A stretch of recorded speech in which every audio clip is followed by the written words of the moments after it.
Good evening. Welcome to the July 21st, 2020 regular meeting of the Gary Common Council.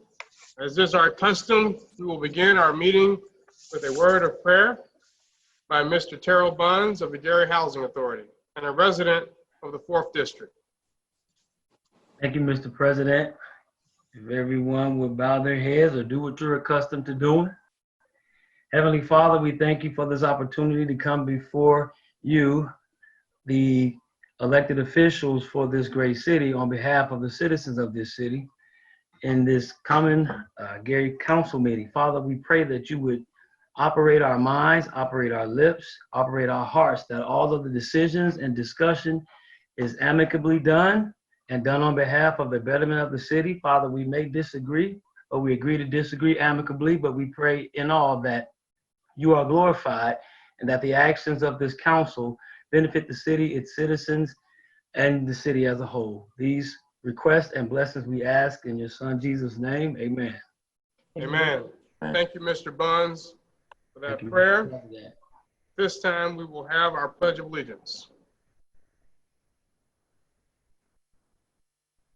Pledge allegiance to the flag of the United States of America and to the republic for which it stands, one nation, under God, indivisible, with liberty and justice for all.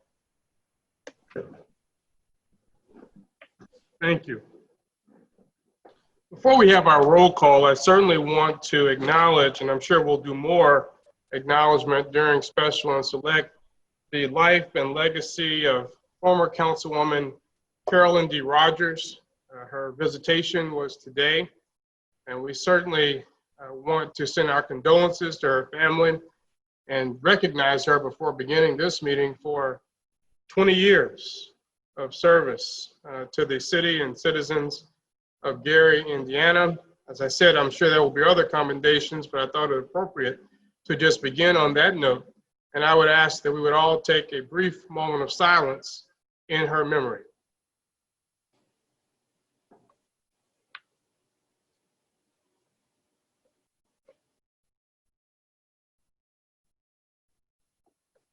Amen.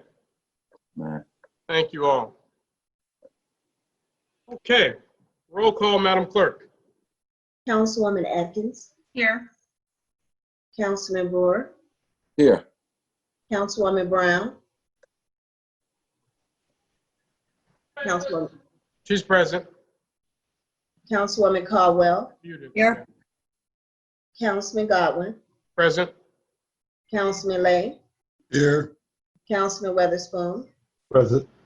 Councilman Williams. Councilman Williams. And President Brown. Mr. Councilman President, Williams is muted. I'm here. Sorry about that. Mr. President, there are 8 present, 1 absent. Thank you, Madam Clerk. With 8 members present and 1 absent, we have a quorum to conduct the business of the Gary Common Council. As was noted at our last meeting, we did not have the minutes for the, I believe it would be the June 16th meeting. So at this time, council members, have we received the June 16th, 2020 minutes, Madam Clerk? Yes, they're in the Okay. packet. Council members, in your package are the June 16th, 2020 meeting minutes. Is there a motion to approve said minutes? So moved, Mr. President. Second. It's been moved and properly seconded. Any questions or discussion? Seeing and hearing none, roll call, Madam Clerk. Councilwoman Atkins. Yes. Councilman Brewer. Yes. Councilwoman Brown. Yes. Councilwoman Caldwell. Yes. Councilman Lay. Yes. Councilman Weatherspoon. Yes. Councilman Williams. Yes. And President Godwin. Yes. Mr. President, the vote is 8-0. With a vote of 8-0, the meeting minutes of June 16, 2020 stand approved. This time, is there a motion to approve the minutes of our July 7th, 2020 meeting? Those are not in the package. Have these not been prepared yet? No. Okay, so we will delay our approval of those until the August 4th meeting, and hopefully we will get those in the interim. Thank you, Madam Clerk. This time we'll have our assignment of council pending ordinances and resolutions on first reading. CPO 2020-37, an ordinance amending Title 15 entitled Land Usage, Chapter 123 entitled Zoning Code of the Code of Ordinances of the City of Gary, Indiana, petition of Payday Group Check and Real Estate Incorporated, 5700 Melton Road, Gary, Indiana, property at 617 West Ridge Road, Gary, Indiana. Planning and Development. Mr. President, Councilman Lay is recognized. I apologize, I slept something. I wanted to ask you to suspend the rules to introduce on first reading 2020-39. Okay. It's the amendment to ordinance 9305. The sponsors are the mayor and myself. Okay. Is the clerk in possession of that amendment? No, I'm not. Okay. And just to make sure I'm correct, Attorney Williams, to suspend the rules and add it to the agenda, is that that's a unanimous vote that's required, correct? No. Just No, a majority. Just a simple majority to add to the agenda. Okay, thank you. There is a motion to add CPO 2020-39, which is an amendment to ordinance number 9305. Is there a second? Second. It's been moved and properly seconded. Any questions or discussion? Mr. President, Councilman Brewer is recognized. did that go out to us, email, to our emails? Because I was looking for it.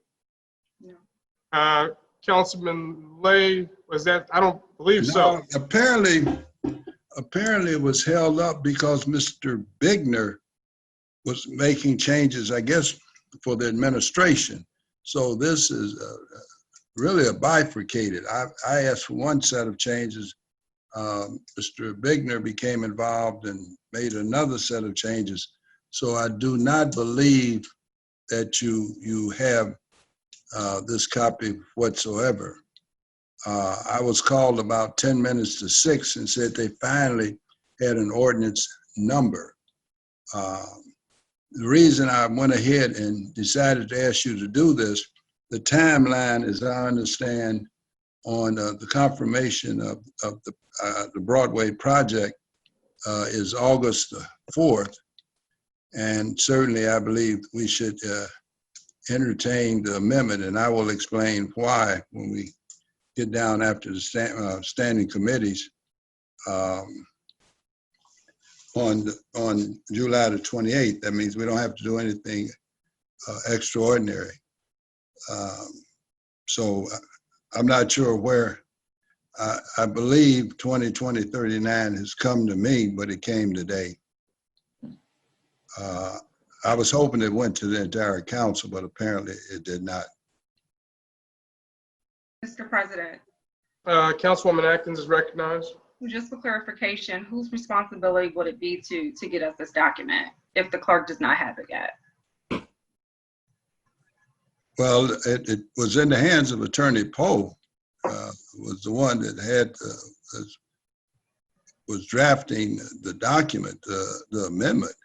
Okay. I'm merely a sponsor with the mayor, so I don't think either the mayor or myself would get it to the council. He also had to, as I understand it, I believe he's online. He got the 2020-39 about I'd say about 5:30, 5:40. There was no number as I understood it. In other words, we were not going to do anything, which was going to be regretful, because we're trying to maintain this timeline, as I understand.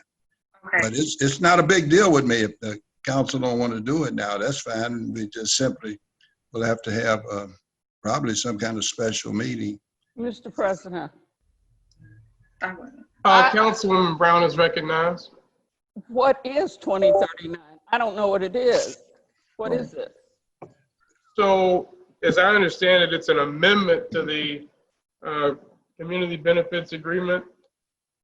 And so that's what it is. I think around, and maybe Councilman Lay, if you want to add some insight into what the specific changes would be. Yeah, there was a lot of things I was going to talk about based upon things Ms. Carolyn McCready said, but let me tell you this whole thing has become a comedy of error. First of all, this committee is not a formalized 501c4. You can't do anything with it. I went back, the council can't. I mean, I went back and looked at the MOU. My copy was not signed by anyone from the committee or the corporation. I then asked Ms.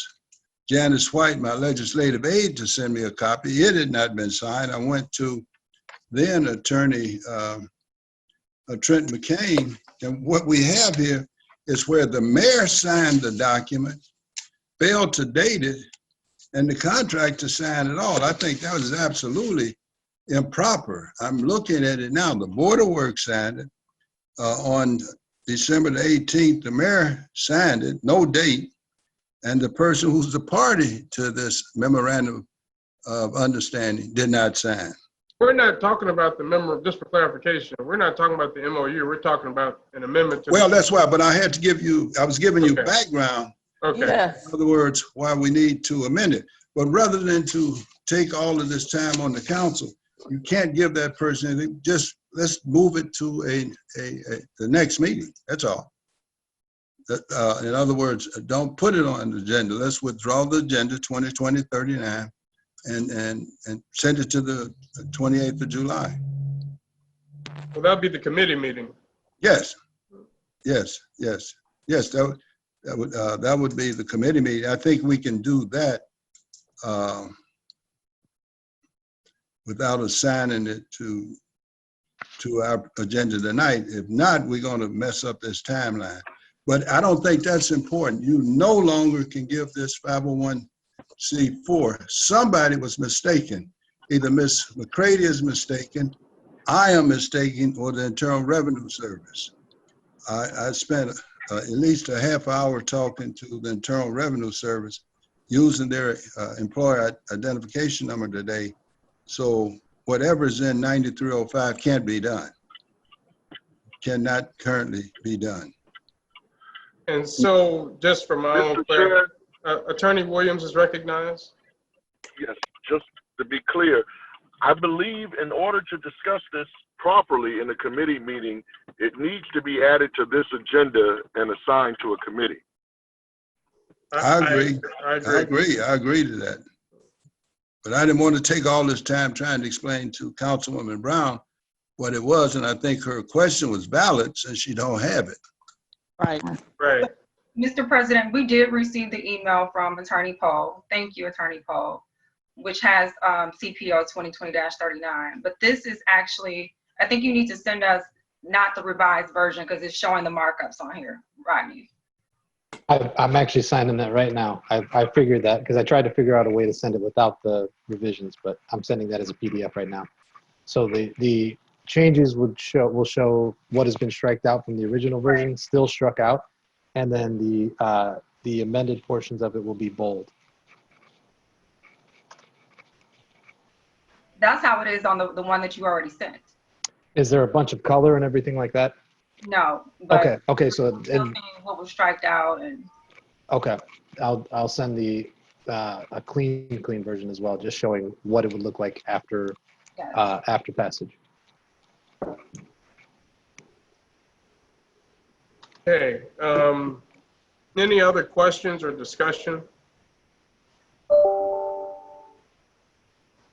I will just say that I think this is of importance. I'm not making a position on the amendment itself, but on I think the fact that we don't seem to all have it before us. Now, I also recognize that it's not like we're voting on it on all three readings tonight, and there is an opportunity to review it and read it. However, I'm not sure it's good practice. That's just my opinion. If we don't collectively have it all, the right version before us. But that's just my opinion. Any other questions or discussion related to adding CPO 2020-39?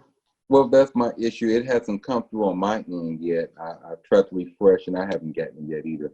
So that's my issue. I do feel uncomfortable voting, putting it on the agenda. I don't even have the actual Right. document. Well, Mr. President, Councilman Lay? if the government is run through committees, putting it on the agenda, it doesn't matter whether it's right, wrong, or green, or really what you have seen it.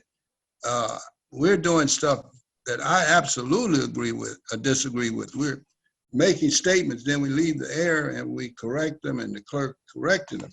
Again, you're trying to take the timeline.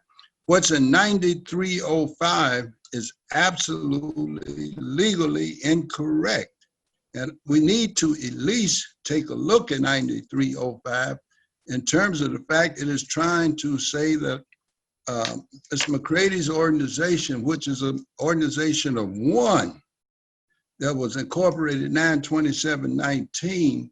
And again, I've indicated all these signatures. We can't do anything with 9305. I thought we were going to discuss that before the confirmatory.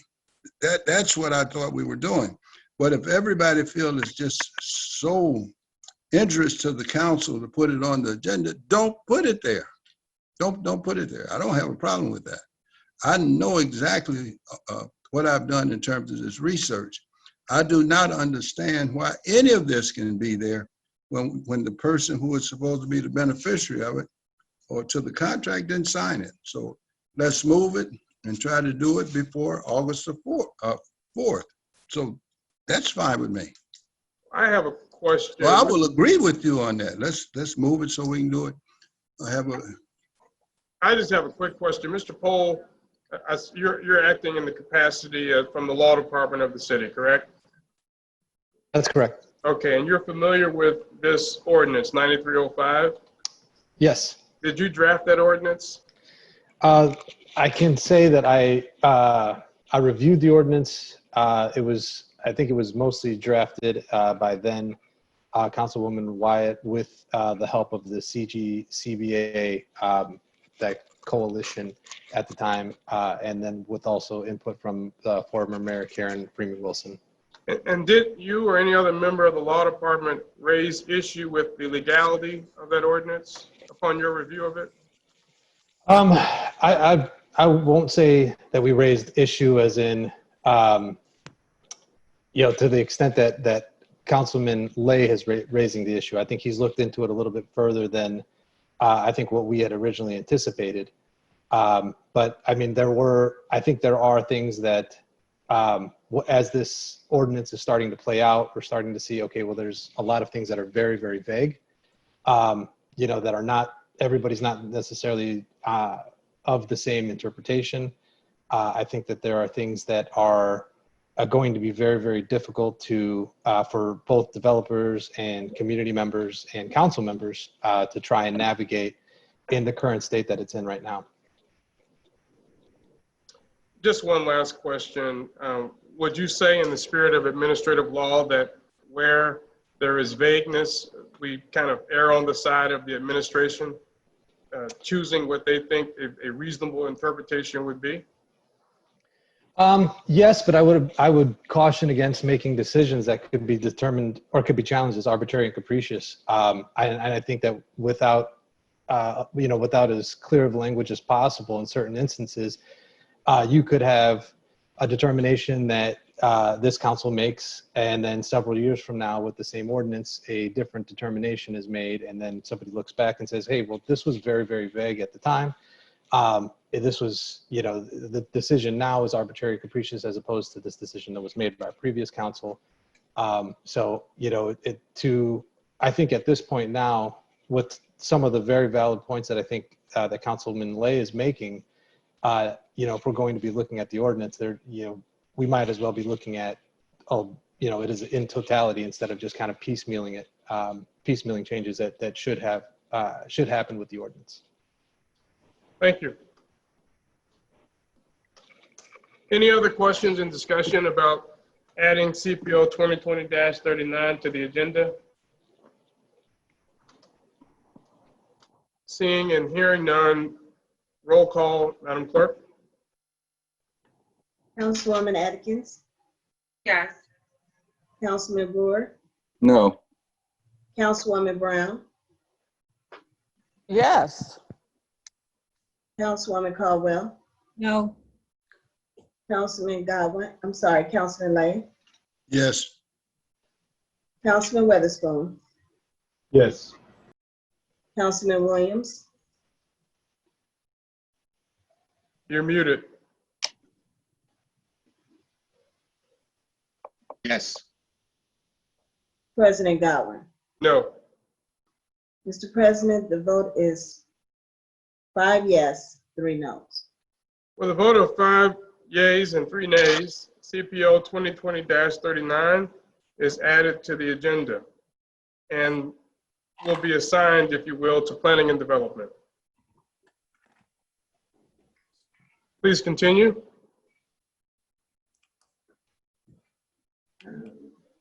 CPR 2020-08, a resolution by the Gary Common Council calling on Indiana Governor Eric J. Holcomb to initiate a more robust and compassionate program for the early release of nonviolent incarcerated persons most vulnerable to the COVID-19 pandemic.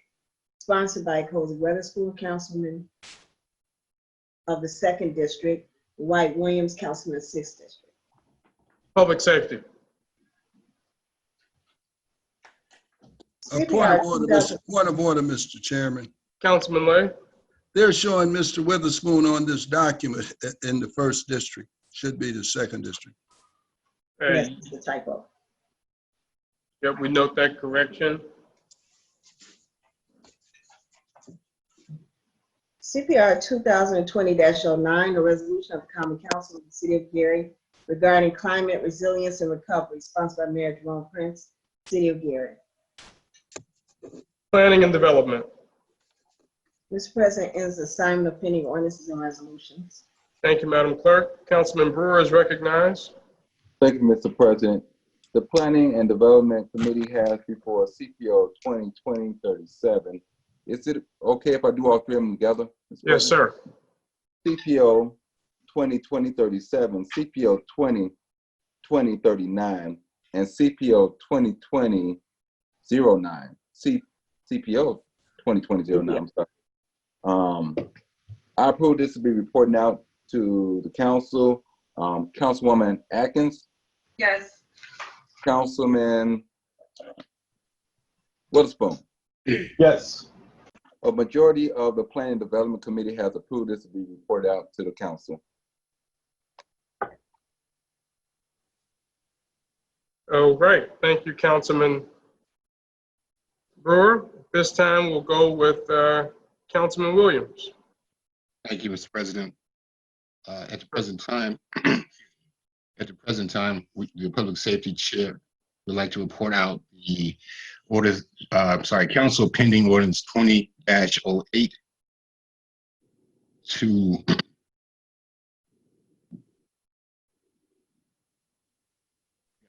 yes, council pending ordinance 2008. Mr. Councilman Brewer, Yes. Councilman Godwin, Yes. we'd like to have a public hearing set for Tuesday, July. We'll do that during the second reading. What? Yeah. Okay. Councilman Brewer? Mr. President. Yes, the sir. And Development Committee would like to report out CPO 2020-37, 39, and 09. Councilman Williams? Yes. Sorry. Yeah, so you report out CPR 2020-08? Yes, sir. All right. Thank you. All right. At this time, we will have our special and select. Any members wish to be acknowledged for special and select? Mr. President, Councilwoman Barnes Caldwell is recognized. boards and commissions has 2 events to take care of this evening. The first is last year, boards and commissions appointee to the tourism board was forfeited because we didn't meet the deadline. So the tourism board appointed someone. That person was Janae Eckenbacher from the Majestic Casino, Spectacle Entertainment. And then it became an issue with another city who was representing us because she didn't live in our city. So at this time, I need to make a vote. I need to take a vote from the council that we accept Ms. Janae as our representative to the tourism board. We have a motion to accept Janae Armbach as our council representative to the tourism board. Is there a second? Second. It's been moved and properly seconded by Councilwoman Brown. Any questions or discussion? I have a question. Councilman Lay? I do know her and I've worked with her. Why are we unable to find someone here within the city of Gary? I constantly hear the council argue that point, or debate it, I should say. Councilman Lay, I appointed Michelle Robinson, our previous person, and based on Indiana Code 6-9-2-3, I was late in appointing Ms. Robinson, so therefore the Spiro guy, he replaced her. I understood that, but that was If I last year. can chime in. Attorney Williams is recognized. Yeah, I think I'll be able to help Attorney Lay. There's actual pending federal lawsuit about this issue, and we have been asked to assist the tourism board. When we failed to meet the deadline under Title VI, the current statute allows for the lieutenant governor's representative on the commission to make an appointment irrespective to residency. And they made that appointment. We are now simply accepting that appointment in an effort to assist the Tourism Bureau to get rid of the litigation. The city of Hammond sued based on two issues. They too had missed their deadline and they had some litigation of which I'm not privy to. This was just a germane issue that we're trying to help them get rid of. Assuming we don't miss the deadline again, we will of course appoint whomever the council desires. But at this point, this is needed to get rid of the litigation. I understand. In other words, no case in controversy, or the issue is mooted as far as we're concerned. Yes, exactly, because the statute does not concern residency. Okay, thank you. Thank you, Attorney Williams. Any other questions or discussion about the motion on the table? Seeing and hearing none, roll call, Madam Clerk. Councilwoman Atkins, No. Councilman Brewer, Yes. Councilwoman Brown, Yes. Councilwoman Caldwell, Yes. Councilman Lay, Yes. Councilman Weatherspoon, Yes. Councilman Williams, Yes. and President Godwin. Yes. Mr. President, vote is 7 yes, 1 no. With 7 yeas and 1 no, Janae Armbach is appointed as the Garrett County Council representative. I think it's on the South Shore Convention and Visitors Tourism Board. Yes. Councilwoman Barnes Caldwell. Yes, Mr. President, boards and commissions would like to have a committee meeting Tuesday, July the 28th. That's my motion for July the 28th at 5 o'clock to interview for the position of Economic Development Commission representative. Thank you. Mr. President. Councilman Brewer is recognized. Yes, during this time of special and select, I invited two very important people inside our community, Dr. Roland Walker, which is our health commissioner, and also our police chief, Chief Brian Evans, to be here today to discuss some issues with us that we have inside our health field and inside our police department for our public safety there. I would like to start with Dr. Roland Walker at this time. Mr. Walker? Mr. President, Councilman Lay is recognized. yeah, one of the complaints that I have been getting is that sometimes we put business before business. In other words, this isn't something that affects any of the ordinances or resolutions. Why can't we move it in the agenda to after we have conducted the real business of this council? And then, of course, they can make any report. We even keep the mayor to the end. I do not understand why we would start allowing members of the administration, to come in at this time. Mr. President? Councilman Brewer. We have always entertained different individuals before we do special and selected council members for as special presentations. And I announced this at the last council meeting that I requested for these two to come. And I do understand these are very two important people inside our community holding very special offices inside the city. And I would not like to belabor the time in keeping them with the city council this evening if we don't have any issues with them other than the questions that I have or the council has this time. Mr. President, and then I'll Councilman let go. The use of the word always is wrong. Nothing is always.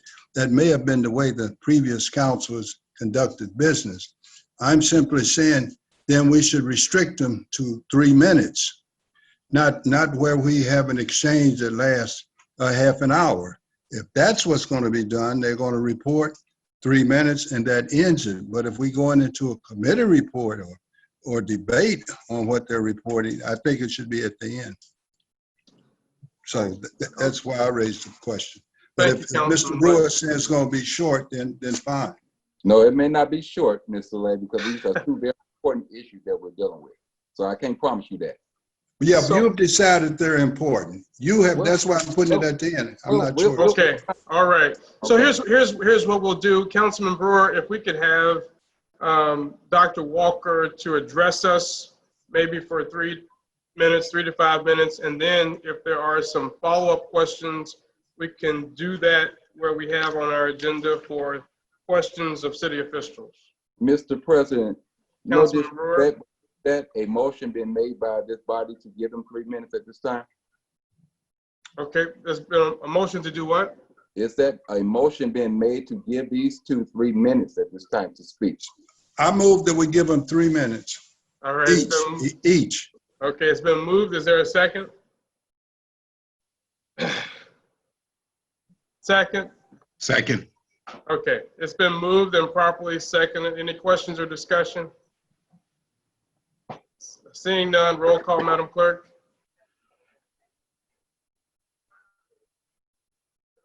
Mr. President, I'm sorry. I got distracted. What are we voting on?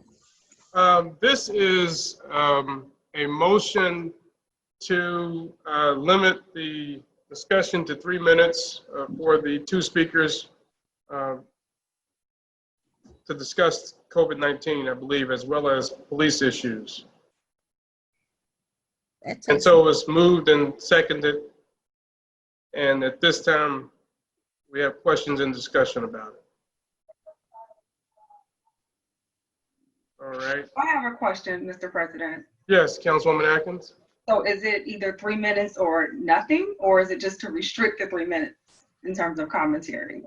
It's just to restrict to 3 minutes. I think otherwise there's no, and I stand to be corrected, Attorney Williams, there's nothing in our rules that limits this particular portion. Now, public comment, I believe we do have restricted for 3 minutes in our rules, but.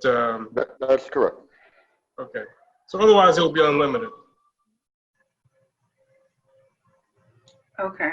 All right, this may be a first in terms of our parliamentary history, I'm not sure. This is a first, and I have never seen the police chief or the health commissioner be slighted like this, but we can take the vote and let's see where it lands at. Yeah.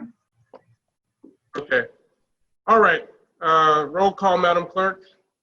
Councilwoman Atkins, No. Councilman Brewer, No. Councilwoman Brown, No. Councilwoman Caldwell, No. Councilman Lay, Yes. Councilman Weatherspoon, No. Councilman Williams, Yes. and President Godwin. No. Mr. President, the vote is 6 yes, I'm sorry, two yes, 6 no's. Thank you, Madam Clerk. With 2 yeas and 6 nays, these speakers will have an unlimited amount of time, but we suggest reasonable. Well, no, I'm sorry. Point of order, Mr. President. They have an unlimited amount of time. I don't know what a reasonable unlimited amount of time will be. I'm sure y'all can determine that. So they can take whatever time they need to do this. Would you tell me what time it is now? By your watch? It's 6:48. Okay, so All right. they have an unlimited amount of time. And just for the record, previously, I've seen the council vote to restrict a council person, let alone another person coming in, to three minutes. That, in fact, was done, I believe, January the 11th, 1996. No, it's not funny, Mr. Brewer. You just interrupted this meeting. Let's see how long this takes. All right. Thank you, Councilman Lay. Councilman Brewer, please proceed. Thank you, Mr. President. I think these two issues that we're about to discuss trump anything that's on this agenda because they definitely affect each and every last one of us in some kind of way. So, Dr. Roland Walker, I appreciate having you before the City Council. If you can give us an overview since this pandemic has started, where we at, what are you projecting? What we will be looking at going towards the future there? I know the mayor had just put a mandate out with us requiring everyone to wear masks, and it's out throughout the whole county now. So if you can just chime in and give us an overview at this time. Thank you. Well, thank you very much for having me here today. I appreciate it. I will be brief as to respect everybody's time. So as this pandemic first began becoming more global and more well-known in March, we began meeting and discussing the things that needed to be done to protect the citizens of Gary. In general, any health officer, me included, would like to be as restrictive as possible to protect the citizens. But then, as always, there's going to be other concerns in terms of making sure that people have their liberties and freedoms, right? So in this case, Gary has been a leader almost every time in what we've done. Early on, we closed the city municipal buildings to the public, and then following that, the county followed suit, and then you started seeing that statewide. In addition to that, we began limiting amount of people to gather at one time, and you started seeing other municipalities to follow suit. And I just want to make that point also, that's why it's extremely important to have local health departments. A lot of times it's county only, and what you will find is that you're trying to put something forward for an entire county, and you get a lot of pushback between different municipalities. So East Chicago and Gary have that advantage. As an overall, if you watch the numbers and the trends, about 2 weeks ago, we got down to our low of two cases in a day. Now, everybody was celebrating because Gary has really done better than the national average. But what I said at that time is we're watching the national trends, and I said, we can celebrate all we want because the citizens of Gary, actually, the people that have done a great job, the citizens of Gary have been wearing masks. The citizens of Gary, for the most part, have been limiting their gatherings and doing their social distancing. But there's no hard borders here. You're going to have people coming in from all over the nation, and if they're not following those rules where they are, when they come here, they have an increased chance of bringing virus to us, and now we've seen that. So over the last 2 weeks, we're seeing an increasing trend. Within the last 7 days, we've seen 20 cases.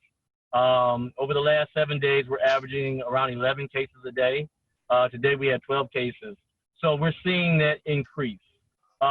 Seeing that trend, we had discussions with the mayor about having a mask mandate. A lot of people thought that wasn't going to be necessary because I will admit the citizens of Gary have been very good so far about wearing masks.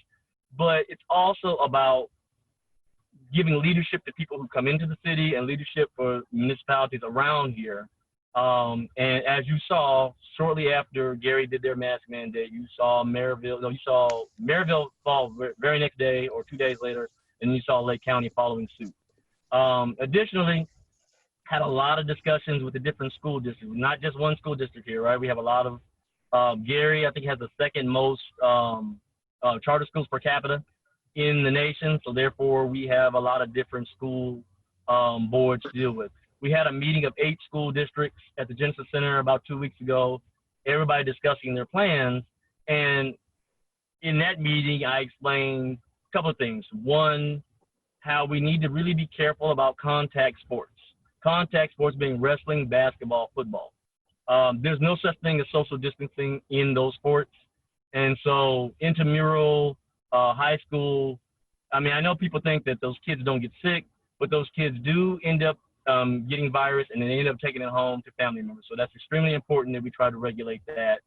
So what I think you're going to start seeing, as nobody has their full-on plan announced yet, you're starting to see a lot of hybrid learning school situations, and you're going to see a lot of e-learning. I know for a fact that a lot of the school systems are afraid to be the first to say, hey, we're not going to be full-on back in school. But that's a discussion I make sure at least everybody had. I'm not going to put out any edict myself that says you have to do it one way or the other. I'm going to advise in terms of that, but I'm going to give really strong suggestions in terms of what's safe for the citizens, because we need to protect ourselves, plain and simple. We've had lots of good help working on a plan now with the state to bring some direct funding and testing to the health department, and that's almost finalized, as well as we've seen some individuals. The Ford Motor Company provided us with face masks. Anthem Insurance, Chantel Johnson provided face masks. And also, if you remember, Willie Wilson provided 50,000 face masks. So we've had a lot of help on that front. But I think the take home should be, while the citizens of Gary have done an excellent job, harder times are coming. I mean, I just want to be open and honest with that. There is no vaccine, and this is the direction we're going to have to do social distancing. We're going to have to do PPE, masks, gloves, sanitation, because that's our only weapon. So I'm hoping that people are paying attention, knowing that our cases are going to go up, illnesses are going to go up, and we actually are the people, the citizens are the people who have the power to try to mitigate this risk. So that's it for me. Thank you. So, Mr. Walker, so right now you're not giving any advice to any of the schools about what are your suggestions, what they should do, as far as mandatory. Well, I know it's a problem with trying to get the younger kids to wear the mask and keep the mask on. So are you going to give your opinion, what you think the schools should do? I absolutely have given an opinion. I do think there should be mandatory face masks for anybody over 2 years of age. That being said, that is really, really hard to get a 4-year-old to wear a mask all day. So I've also made the suggestion that there should not be a full 8-hour school day. And it probably, particularly for the younger students, should not be 5 days a week. We've had discussions about where screening should take place. Should it take place at the school, or if there's busing, it probably should take place before they get on the bus. We made suggestions about lockers because there's large congregations together. We made suggestions about sports. So we've had those discussions, and they do have the authority to make the final decisions, but I've let my opinions known about what is the most safe thing to do at the schools. And what about testing? Are you all still providing free testing for individuals? So we have some good news. Right now, the health department, so manpower is very hard because the health department has to do other things, but we are still doing testing at the health department.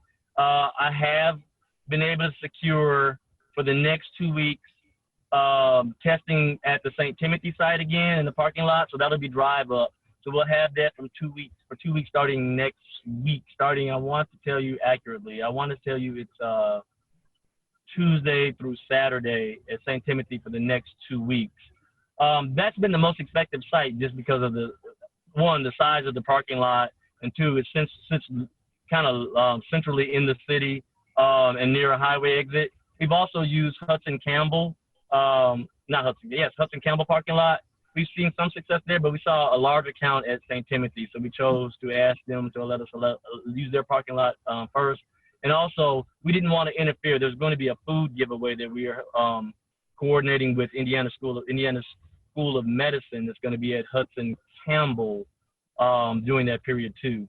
So I didn't want to interfere with that. Thank you. Mr. President. Who was Mr. that? President. Councilman Witherspoon. Councilman Witherspoon. Your screen didn't light up. Sorry about that. Okay, yeah. Question for Dr. Walker. Dr. Walker, of course, earlier during this pandemic, we participated in a mask giveaway, you and I. Just wondering, with the economic situation with a lot of households here in the city of Gary, are you sponsoring or are you making available masks to the general public? So what we've done the health department does have some PPE. We've been able to get some from the state, from obviously Dr. Wilson, from Anthem, from Ford Motor Company, and from U.S. Steel. And I know I'm leaving out people, and I apologize. Our first goal has been to provide PPE to the nursing homes, because that's been our highest rate of infectivity, right? And so I'm trying to protect those places that are the most vulnerable. We then do get several requests from some medical facilities, from churches, and we try to accommodate those as much as humanly possible. And we've done mass giveaways with different organizations. We've done mass giveaway at the housing authorities too. It becomes very hard knowing that we need to keep some in stock, not knowing where our next, stockpile may come from. That being said, we try to strategically plan. But yes, we have continued to give away, because it's just hard to tell people no when we know we're protecting people, and you just try to be proactive and keep pushing. So we've continued to hand masks out, yes. Mr. Walker? Mr. Walker? Councilman Williams, yep. Thank you. Is there a day coming up soon, hopefully in a week, that yourself and the mayor will be discussing with the school manager these procedures for entering the Absolutely. schools? As a matter of fact, I believe on tomorrow, the school manager is going to make a statement based on her discussions with her with the parents and so forth of where they are. But I've had ongoing conversations with her. She has my personal number and she calls all the time. And some of the burdens, I'm going to be honest, that some of the burdens that I put on these school systems, they might not have the resources to meet. Therefore, it has been my recommendation, particularly for a hybrid school a year, that if you can't make some of these burdens, that it would behoove them not to have in-person school if they cannot make those burdens. Because once that is out of the box, you can't put it back in the box. So I would rather protect both the students and their family members. I think that's one of the things that the public, that we have to drive home to the public, that even if a child who is infected has mild symptoms, if there is somebody in the household of any advanced age, middle-aged, senior citizen, they're at much higher risk, and there's nothing you can do. I mean, these kids are still going to be able to transmit virus. So we have to think not only just of the kids at the school, but who they're going home to as well. Okay. You said that's tomorrow? I believe it's tomorrow. You have a time on that? It's at the meeting that the mayor's having tomorrow. I believe that's at 1:30. Okay. I just got a text too. Let's make sure that Thea Bowman is added to that list. I just got a text that they did not receive notification when the rest of the school was being talked about or met previously. Mr. President, Councilwoman Atkins. just in response to the information that Dr. Walker did give us, earlier today, the council was sent CPO 2020-38, which spoke to an ordinance asking for us to approve the requiring of all personnel entering public spaces within the city of Gary to be required to wear masks. So I wanted to present to the council if we could suspend the rules and add this to the agenda to be approved on all three readings if possible. And that's a motion? Yes, I would like to motion. Is there a Second. It's been moved and properly seconded by Councilwoman Brown. Any questions or discussion? I have a question. I've not seen it. 2020-38. I did receive it. I don't know, Councilwoman Atkins, I think it was emailed around. Did everybody? Yes, sir. So Councilman Lay, it was emailed to us today. What time today? I was at the University of Chicago Hospital today. What time? Yes, sir. So it was emailed today at 2:59. The sponsor listed is our Mayor Jerome Prince. So it was sent out today at 2:59. I was still at the University of Chicago, so Yes. I didn't get it. Did Mr. Poe draft that ordinance? Yes, he did. I started asking him, if he send it to me, I will not be disturbed if it goes there, but I do have a problem on passing anything on all three readings where I've not seen it. And you would need my vote to do it on all three readings. So if he would send it to me, I'll take a look at it. So I'm sorry, Mr. Lay, I didn't mean to cut you off, but Attorney Poe, the issue, you probably wasn't aware of this. Mr. Lay does not use his city email. No, I do now. I do now, but but it has to come to my personal email. Here's the point. If you send it, if I don't get it, I will not vote in the affirmative to allow it to go on all three readings. So what email address do you want to send to? Because it was sent to you. Okay, ARZZIE. Okay, I got that one. Yeah, send it. Okay, we'll make sure you get it. You're muted, Councilman Lay. Okay, so send it to me now. I will review it, and I will, make that determination whether I go on all three readings. You need my vote to consider that. Okay. Mr. Chair? Attorney Williams? Yeah, this time you can just proceed. You just need the majority vote to add it to the agenda. That will give Councilman Lay the time to read, and then on third and final, you can bring it back up. Yeah, I agree with that. I just need to document. Okay. Absolutely. That means, Councilman Brewer, you got to take a long time asking questions. So there's sufficient time. You take 3 hours because, again, it wasn't the questions. He made a report. I always thought the mayor had the chief report, but if somebody could send me the document, because you're asking for all three readings, ultimately I have to have it. All right, so Councilwoman Atkins, you're going to take care of that. So it's been moved and properly seconded. Any other questions or discussion about 2020-38? This is the face mask wearing ordinance. Seeing and hearing none, this again is just to add it to tonight's agenda. Roll call, Madam Clerk. Councilwoman Atkins, Yes. Councilman Brewer, Yes. Councilwoman Brown, Yes. Councilwoman Caldwell, Yes. Councilman Lay, Yes. You're Councilman Weatherspoon, muted, Councilman Weatherspoon. Sorry about that. Yes. Councilman Williams, Yes. and President Godwin. Yes. Mr. President, the vote is 8-0. With a vote of 8-0, CPO 2020-38 is added to our agenda this evening. Councilman Brewer. That's all the questions I have at this time. So now you're moving to Chief Evans? Yes, if there's no other question from any council members, I'll move into Chief Evans at this time, our police chief. I do know there has been a tremendous amount of homicides that we have experienced and just violence in general that we have experienced inside the city. I made this request also at our last council meeting. And from that meeting up until now, I had the numbers and it went off my screen here. We have had a nice deal of homicides. One homicide is too many to have inside the city. But we have had several since our last council meeting.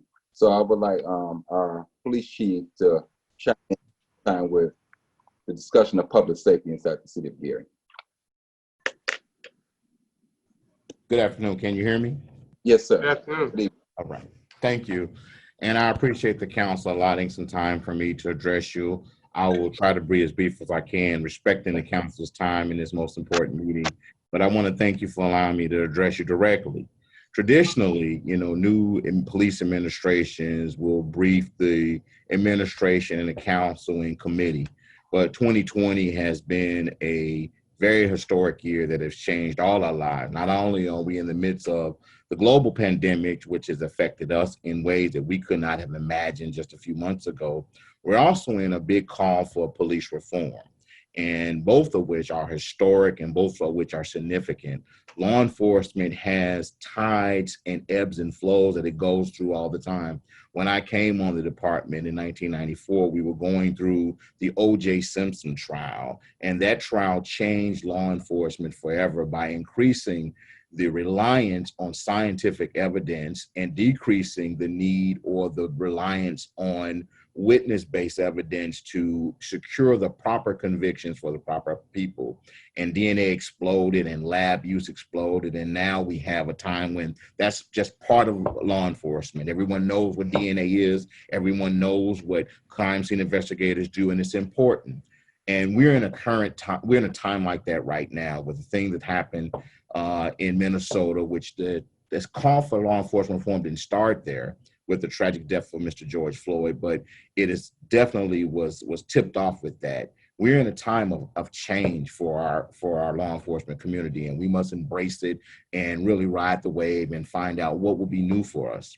So policing a city like ours requires constant adjustment to respond to the changing city landscapes. The projects and approaches that we use will change and evolve and reflect the challenges that a city like ours, which is the largest municipal landscape in Northwest Indiana, will have.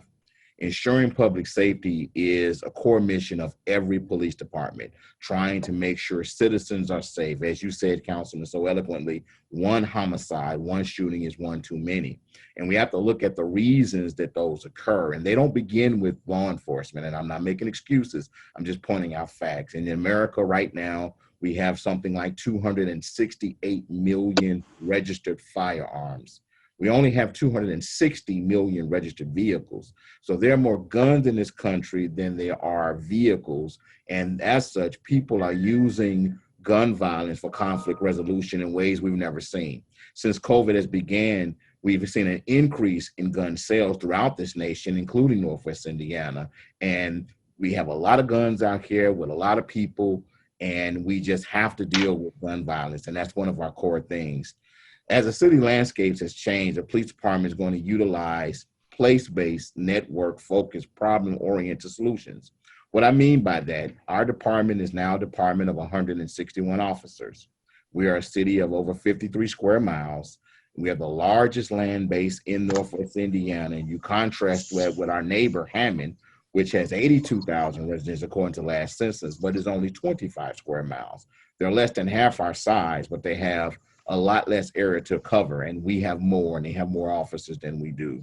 So we have to increase the integration of technology and technology-based crime-fighting solutions, such as camera pods, license plate readers, our e-ticket devices, which will not only save time so an officer can write whatever citation or city ordinance he can much more quickly and get back to work, but it will also be a very useful tool in this time of the global pandemic to limit the contact between the citizen and officer, which will protect both. Cameras are being obtained through our last grant with COVID. We have a license plate reader being obtained. So these are things that we have ongoing. We had a big camera program with our Gary Housing Department, and some of those cameras are not being utilized in the housing developments as they once were, as they've demolished and tore them down. But the cameras actually belong to the city, so we're going to redeploy those in certain parts of our city to have a camera pod system. A picture is worth 1,000 words, and it really can help us in solving some of our crimes, or at least give our investigators a direction in which they can go. We also need to increase our capacity, and what do I mean by that? Our capacities are what we can accomplish at a given time frame with the resources that we have, the personnel that we have on the street, and then our resources, which are the equipment that we have to achieve that goal, which are our cars, all the technology I spoke of. Both of these need to have an increase and an investment that we should probably speak about in committee. I'm also glad to announce that we're going to be doing in the fall an aggressive out-of-state plate enforcement. I spoke with Chief Mans this week of Griffith, and we spoke about it at length, and we probably will do something simultaneously. Griffith Police and Gary Police I'll try to loop in Chief Hajnicki, which I spoke to last year from Highland, and Chief Dowdy from Hammond. All of us have faced the same problem with the out-of-state plates, and we want to have aggressive enforcement. This will have to include, though, our school system and our large multi-dwelling housing complex for it to be successful. We don't have the authority to just pull a car over because it has out-of-state plates. That's illegal. That's a violation of your rights. You can go anywhere in this country without papers, and we don't have that ability. But when we do work with these other entities, we can get a location and maybe an address and do some enforcement on that end. In addition to that, I want to speak about some of the plans that we have to engage with the community, some of the positive things that we have to do. You have to do both. Our active engagement has to begin, I think, with our youth. We used to engage with them through athletic leagues, basketball, football, baseball. It's 2020 now. I've got a teenager at home. I've got 2 adult sons in their 20s. They play video games. So we want to start an active video game league or a way for our officers and youth to play video games together, either over the internet or in a way where they can engage with each other and just interact with one another. We want to also have a community group block club alliance meeting. We wanted to do that later this year, but because of COVID, we're going to have to delay that until we can all meet together. So we can have good information, share resource, put together a great communication scheme between all of us, where if we see something in particular communities and we need the community to give us anonymous tips where they can feel comfortable and safe, they can know who to contact and basically engage with us privately to help us. I can tell you that the cases that we have solved this year, the murders that we had in the past years, they've all been solved with community engagement and community involvement. It's no magic bullet that the police have to solve a crime. We need not only the scientific evidence, but also the community to engage with us and help us. In addition to those things, we're working with our a social group to talk about how we can maybe take law enforcement or lessen our profile when it comes to engaging with the mental illness or mentally ill or our drug addicted citizens, both of which are really healthcare issues, not crime issues. The activity associated with those becomes a crime, but if we can engage with them a little sooner with some other civic groups and some other social providers, we may be able to stem that tide and help get the person the type of health care and care that they need, rather than lock them up. You can't arrest your way out of either one of those. We also have a OPO program, which we've had for years, Operation Pullover Ticket and Ticket, but we're now actively doing love vouchers this year. So instead of pulling you over to give you a ticket, if we see that you have a car seat that's not actively working, or if you have a no car seat at all, we give you love vouchers. And that love voucher can be taken to any department that participates in the program. You can look at it on our Facebook page and find out where those departments are, and you can actually receive a car seat. We actually have quite a few car seats we're also going to be giving out. And Chief O'Donnell from the fire department started a training program to train his firemen to properly put the car seats in cars. You'll be surprised how difficult that can be to properly place a car seat securely in a vehicle in the right way. And a love voucher will allow a citizen to get a seat, and at no cost, which is very important. Let's talk about our numbers. So right now in 2020, we have 25 homicides for 2020. That's way too many. Last year at this time, we had 28. We have 78 non-fatal shootings. Last year at this time, we had 54. So while our homicide number is down, our non-fatal shooting numbers are up. And I don't have a good explanation for that. I can just say that right now, we're living in a time in America where I said that sometimes conflict resolution comes from a gun, and we begin after that crime is committed. Hopefully, some of the things that we're going to institute will help us combat these things and address them more directly. Thank you. Thank you, Chief. I believe you answered quite a bit and covered a lot of different ground. I know you've been on the department, you've been the deputy chief for a good while. This is your first role as being a chief, and you have always done a good job. You have always been one we can reach out to, and I look forward to continue to work with you in that capacity. But outside of the homicides and things of that nature that has been happening inside our city, you see a number of cars just driving through our city without stopping the stop sign, not stopping at lights. I even see them now just running lights on Broadway. There's just no respect for this community at all. And it's not in a certain area, it's throughout the city. I travel the city quite a bit throughout the daytime, and I see it constantly. Can you just address how we can assist as far as homeowners, businesses inside the city? A number of people have cameras and things of the nature where we can just assist in those areas there where we know the city is short on resources, which you're making an effort to do more, but the city is still short on resources. That's a great question. I too have noticed, and all of us have noticed, the increased amount of traffic violations that have gone on all over. And I believe, and this is just my opinion, that is a result of the COVID, when everyone was off the street and the streets were very bare. Now people are coming out more. People are just driving like crazy. We also have quite a few number of out-of-state residents coming over here because they can't do everything that they want to do in Illinois. So we've already started our OPO program with two different things: Operation Pullover, Click It and Ticket, and our motorcycle enforcement. Motorcycle enforcement is very important right now. In the past week, we've had 2 motorcycle fatalities. One is ours, one was in Maryville, and both of them were due to excessive speed, and neither person who was riding the bike had a helmet. A motorcycle enforcement is almost like the love voucher, where we give out information about safety, we advise the person about being safe, give a ticket if we need to, and we give a coupon that they can utilize to go find, buy safety equipment at a reduced cost. And that's very important. I forgot to mention that I did speak with Chief Catino, new Chief Catino in Maryville. We actually came on together at the same time. He was in 94 and so was I was, and he's reopening the north substation that they had at 53rd and Broadway in the plaza. He has offered, and I'm going to accept, that we can also utilize that station. Many people don't know where the border is. Our residents go to Maryville, their residents come here. We will utilize that station at no cost in some type of capacity. We have to work out the details, but he offered that and we accepted it. And we're going to strengthen our relationship. But you're absolutely right with the traffic enforcement. We're working on OPO. And if citizens want to assist, besides reporting it to dispatch, and I want to give that number out because I heard in a couple of meetings that people didn't know how to call the non-emergency number.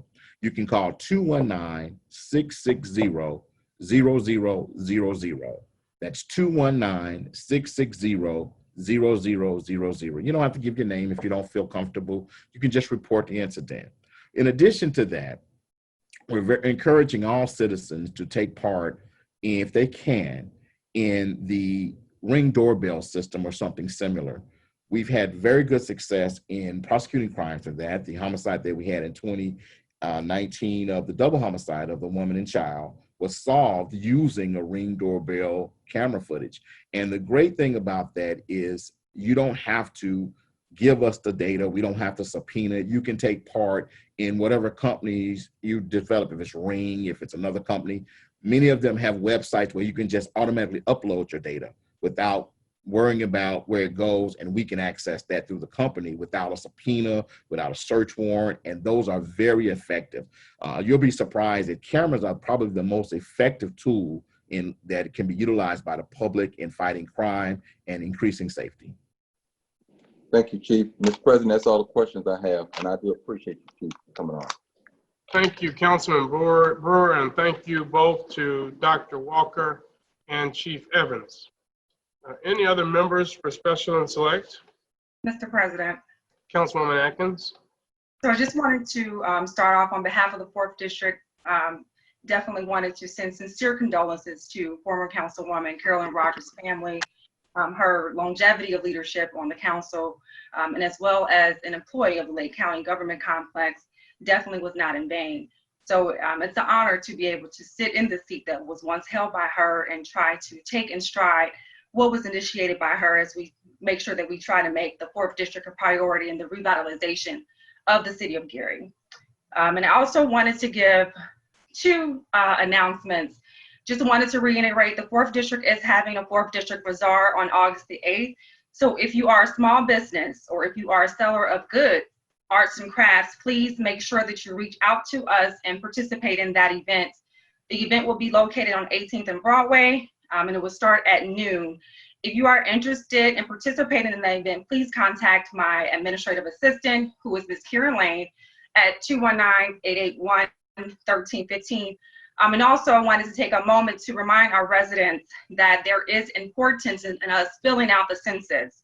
I always say that those of us that are watching this event or watching the meetings who tune in are probably not the ones who have not filled out the census. So those of you who are tuning in, I encourage you to promote this particular initiative to your neighbors, to your family members, so that we can close the gap. As of last week, Gary was trending towards 45% in terms of completion. So we have about a 55% gap that we need to make up.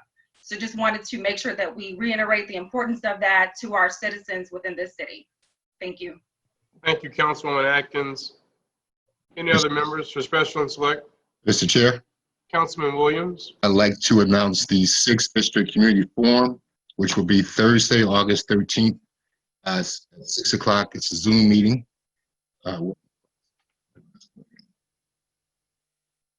With special guests, Chief Brian Evans from the Police Department, Chief Sean O'Donnell from the Fire Department, Ms. Barbara from Public Works, Rachel Caesar from General Services, an associate or an affiliate from Redevelopment to discuss some programs with Harold Purtle cannot attend to Mildred Glenn from Code Enforcement. Contact number I would like to leave is 219 City Hall, 881-1315, extension 1. Thank you, Councilman Williams. Any other members for special and select? Mr. President, Councilwoman Brown. this is something that I need to address with the mayor when he gives his remarks. However, I did want to make mention of it. There was an event over at Tolston Park this past weekend. I don't know, hundreds of people, young men and young women, who were over in the park, who were having, I would say, a basketball tournament. They were having a basketball tournament. And I want to commend them on the job that they did in terms of cleaning up and taking care of that. But I need to speak to the mayor in regard to that, because I wanted to talk to him about over at Tolston, there are 50-gallon drums that they use for trash. And I noticed when I drive through Marquette Park, they have the blue garbage cans with the lids on them.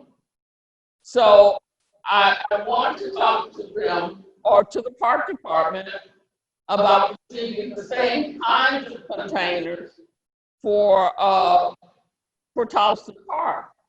I mean, you know, they're gonna clean it up, but they don't have anywhere to put the debris.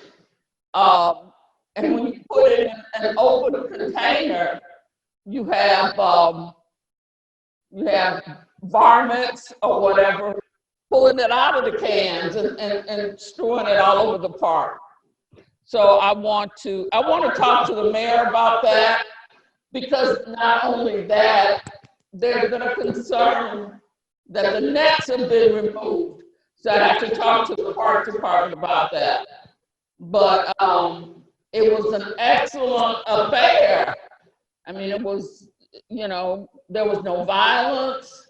It was, I mean, it was just, and I know that there was no social distancing because it was full of people. However, I do want to have some discussion with the mayor regarding that affair. Thank you, Mr. President. Thank you, Councilwoman Brown. Any other members for special and select? Well, let me just announce that a lot of us were out at Beyond Four Walls last Thursday. They had a fantastic food giveaway, over 200 boxes. They're going to continue that program through the month of August. They'll be out there again this Thursday, starting at 11 a.m. at 875 South Lake Street at Beyond Four Walls Church. Free food giveaway, there'll be up to 500 boxes. This is a program of the United States Department of Agriculture. So you want to get there, 11 a.m., 875 South Lake Street. I also wanted to announce, and we'll probably talk about it very soon in terms of the ordinance that's on the table, but Councilman Lay has agreed to lead, and I've asked him to do that, the PAGE program for the Gary Common Council. And this is a program that existed in another form in the late 90s. It was, from what I understand, very professionally run. Students got credit. And so I'm supporting Councilman Lay's endeavor to revamp that program and to do that in partnership with our local schools. So there will be more discussion of that down the road, but I did want to make everyone aware of that. And of course, you would get that in writing as well. That's the Gary Common Council PAGE program for our high school students. Mr. President, Councilman Lay? for some reason, someone unmuted me. I can't speak now to this program. After you authorized me to proceed, I've done quite a bit of work and certainly would like to acknowledge certain people. We have all, and none of this will cost the council or any councilman, possibly other than myself, a dime. It's going to be done outside of coming back and asking you to provide money. One of the people I certainly have to say something about is the former school superintendent, Dr. Cheryl Pruitt. She has been very helpful, along with our chief of staff, Arlene Colvin, and in fact, Mr. Lloyd Keith. In terms of contributions, I called Attorney Williams to ask him to purchase a sweater. At this point, we're looking at sweaters. And before I could get it out, he volunteered to give us $500 in the program. What we'd have to do is to set up a fund in the general fund. That $500 would purchase all materials that the pages will need. Other people that have committed, and I want to give them credit now because they certainly have are going to invest and have agreed to invest. Lake County Councilman Charlie Brown has indicated he would buy a sweater. My pastor, I went to ask him where he got the sweaters. He agreed to buy 2. The mayor, Jerome Prince, has agreed to pay for 2. Gary Frontiers, I talked to Mr. Oliver Gilliam. They have agreed to pay for 1. Kyle Allen has agreed to pay for 1. Norman Bailey has agreed to pay for 1. Earl Harris Jr., who is a state representative, have agreed. As I said earlier, Attorney Renzo Williams has agreed to purchase all of the books. It came down to where we needed, since we're going to do most of this by Zoom, we're going to need, I'm going to say iPads or the computers. At this point, I talked to Mr. Mahone. One of the reasons we haven't put it all in writing, we have quite a bit in writing now, is we're also going to attempt to partner with Harvard University, which may seem to be strange to people. It's a lot easier to partner with Harvard University than it is IU Northwest. They're used to these types of programs, and I went there, and basically what I have to do is resubmit my credentials to Harvard, and they will decide if I'm capable of teaching these 9 students. I believe the answer to that will be yes. When it came down to the computers, I did talk to Mr. Mahone, who is the principal of Westside High School. He indicated that public school would in fact be able to provide, let's say, computers that the children or young people could take home. Ms. Colvin was supposed to talk to a school. She serves on the board of 21st Century. It's a charter school. So we're going to deal with the charter schools, the public schools, and in some cases, the private schools. Anyone that does not have a computer or access at home. I talked to Mr. John Keeler from Spectacle, and as usual, he has said, well, whatever I need to do, I will do. So the program is moving along very fast. The big issue left now, of course, is to get schools to provide to 9 students. Now, I've kept Councilwoman Linda Caldwell up to date in terms of everything that I've been doing. I talk to her almost constantly.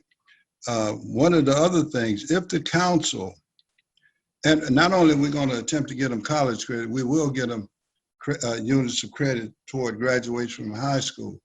We also want to narrow this to juniors and seniors, not age, not an age factor, but whoever's junior and senior. I had a conversation further with with Councilwoman Caldwell. If a council person wanted to submit a name of a person to participate in this program, we will teach them government from school board all the way up to the national government. And we also will teach them Robert Rules of Order. Those are some of the books coming in. But I think it's going to be a good program. And I had an extensive conversation with the mayor. And of course, he's going to be a resource person along with the governor, Pete Puskowski, and several others. And like I say, he has agreed to purchase 2 sweaters, and certainly I will hold him to that. Thank you, Mr. President. Thank you, Councilman Lay. I will just conclude. I wanted to read the official citation of the Gary Common Council that was presented to the family of former Councilwoman Carolyn D. Rogers of the 4th District, and I will just read this. Official citation by the Gary Common Council, bereavement citation to the family of the Honorable Carolyn D. Rogers, 4th District Councilwoman, 2000 to 2019. Whereas the members of the Gary Common Council in the city of Gary, Indiana, express our sincerest condolences in the loss of a true trailblazer, civic leader, and commendable colleague, the Honorable Carolyn D. Rogers. Whereas at all times during her 19-year tenure with the Gary Common Council, Carolyn exemplified grace in her stature, the highest of integrity for the office she served, and a profound love for serving people. Whereas the life of the Honorable Carolyn D. Rogers, her virtue and civil service as the 4th District Councilwoman were reservedly and tirelessly rendered to the city of Gary in her leadership of the 4th District community. Whereas her ideals and legacy will live on in the hearts and minds of those who loved and respected her for the dedicated contribution she instilled for a better quality of life and representation for all Gary residents. Whereas we extend heartfelt sympathy to her beloved daughter, Ebony Miller, family members and friends, and pray for God's comfort and peace and the hope that her good contributions will follow her while she rests from earthly labor. Now, therefore, let it be known by the members of the Gary Common Council of the city of Gary, Indiana, that we humbly salute and posthumously honor our colleague, the Honorable Carolyn D. Rogers, for her remarkable accomplishments and outstanding leadership in municipal government. May her good works and acquiescent spirit abide forever. Carolyn was loving and kind in all her ways, so willing to help, so quick to praise, sincere and true in her heart and mind, beautiful memories she left behind.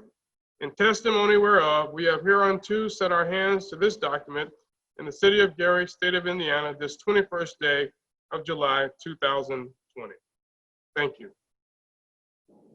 Mr. President, Councilwoman Barnes Caldwell. I was unable to speak before you read the citation because I was muted. But am I to believe what I just got through hearing, that we're squashing the ordinance for the youth council and we're just going to go ahead and make it a page? Because I just heard him say you gave him the okay.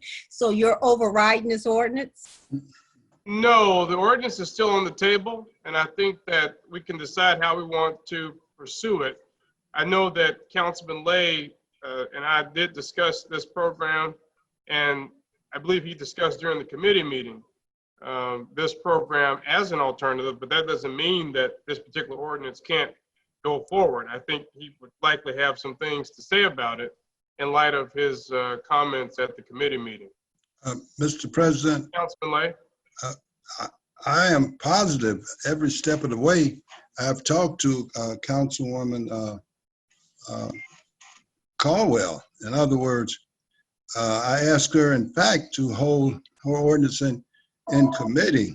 In other words, if the council decides, and again, I had an extensive conversation with the mayor, if they decide that they believe that Mr. Bowles or Eric Patterson can duplicate what I just said, then fine, let's put it over there. But again, as I indicated to Ms. Caldwell, I'm willing to accept any recommendation. Well, let me go back and say this. I thought I had explained to her. You have explained to me, but I'm just going by what I just heard from him. Okay, well, let me clear it up, and then I'll say it. Whatever I said to you earlier and what I'm saying now, I didn't see the inconsistency. It may have been. What I'm suggesting is that the school system would, in fact, the school, and I'm talking about the private and the public and the charter, they would select students for the program.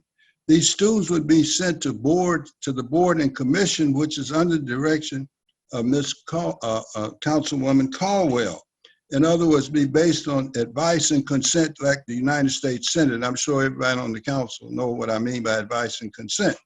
If there's someone there that you want, you merely reject them and they would have to send someone else. I further went into it with her. If a member of the council wanted to select a person of their own, not one of the 9, and have them to audit what is being done, if they're juniors and seniors, I certainly can't just, although people have sent me texts from the administration saying they will buy sweaters since I made that presentation, then they can listen in. They will be given the number. I will attempt to teach them parliamentary procedure and as well as about government all the way up. So I'm now saying it can be as many as 18 people, but only 9 will I move forward to try to partner with Harvard and to get them credit. But the reason I asked her to leave it in the committee is a new ordinance was going to be prepared.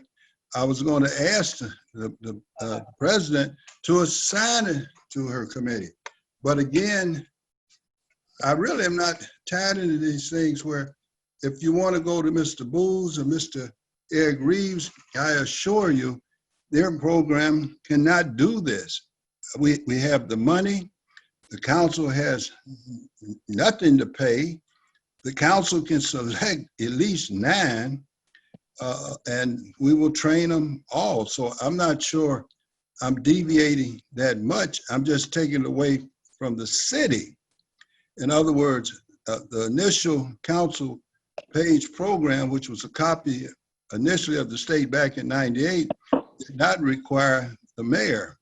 Here, the mayor has agreed. We had an extensive conversation about 3 subjects. I believe it was Saturday, over an hour, including what's going to come up later on the agenda that I was just sent the ordinance on. So again, the council will have an opportunity to look at it. You remember I asked Mr. Brewer for someone to come forward and explain the present program. I'm now in this program, the council is appointing all pages, none by the mayor, none by the clerk, none by the judge. So if people don't want to have all, and then again, a lot of things are said and done I'm a little bit confused about. But it will come to Ms. Councilwoman Caldwell if the president does what I asked him, what I basically asked him to do, was to send a new ordinance being prepared now. And it's going to come over. If she likes her ordinance or the council, I will be voting for the one we're preparing. I will be voting for this page program, not the other one at all. I don't understand the other one, but I'm sure majority of the council may. All right. Thank you, Councilman Lay. Any others for special and select? All right, let me just say I did neglect. I'm sorry, there's one other thing I should have said it. I'm sorry.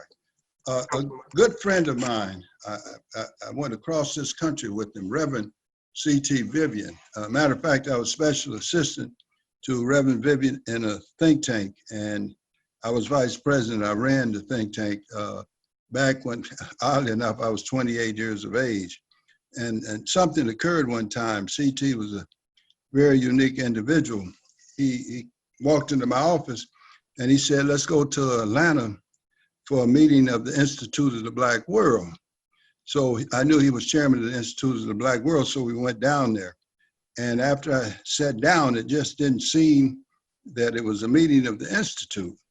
And I received a note, which I wish I had, from Andy Young, telling me I had to leave the meeting. And of course, I did. But we lost a giant. And I even talked to him the day that President Obama gave him the Medal of Freedom, which I think was in 13. But you really have lost a tremendous person. He was 95 years of age, and he stayed in Atlanta. And he's been to Gary. He came to Gary one time to marry me, but he's been to Gary several times, and each time we would have, after the Strategy Center was closed, we'd have these long conversations. And people ask me who was a person who's been somewhat a mentor to me. It was, one of them is Reverend Dr. C.T. Vivian. Thank you.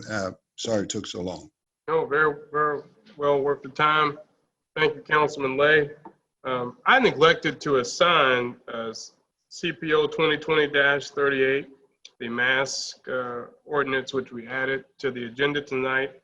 And so I'm going to assign that to the Public Safety Committee. Councilman Williams. This is CPO 2020-38. Okay. I'm Mr. Poe, is Rodney still on with us? Yes, sir. Yes. Have you sent that ordinance to everyone? I haven't seen it pop up on my phone yet. Do I have it? Yes, you should. I'll resend it again now. It did go out about 2:59 this afternoon, but I will send it again right now.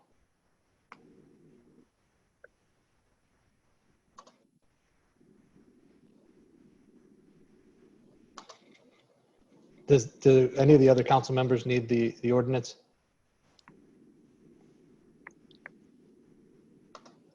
Councilman Williams, I'm going to send it to both the city and the other email that I have for you. Okay, thank you. Oh, Caldwell, Councilwoman Caldwell, I was asked, would he send it to me Oh. also? did you get that, Mr. Poe? And, Yes. Okay, Councilwoman Caldwell.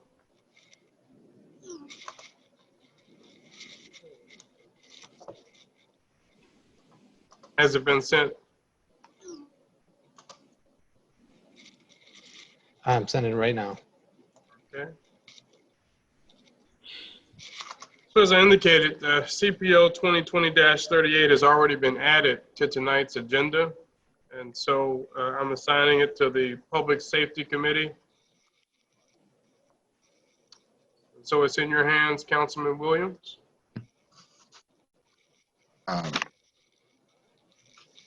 Give me a second. I haven't received the ordinance yet. I'm still looking for it. Okay.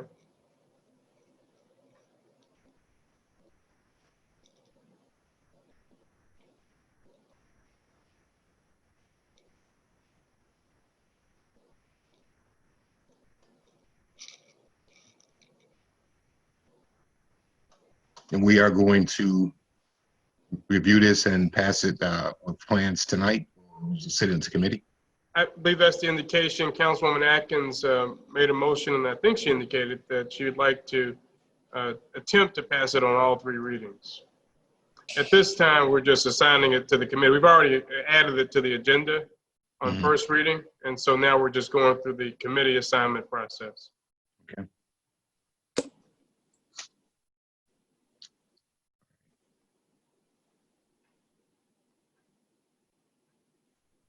All right.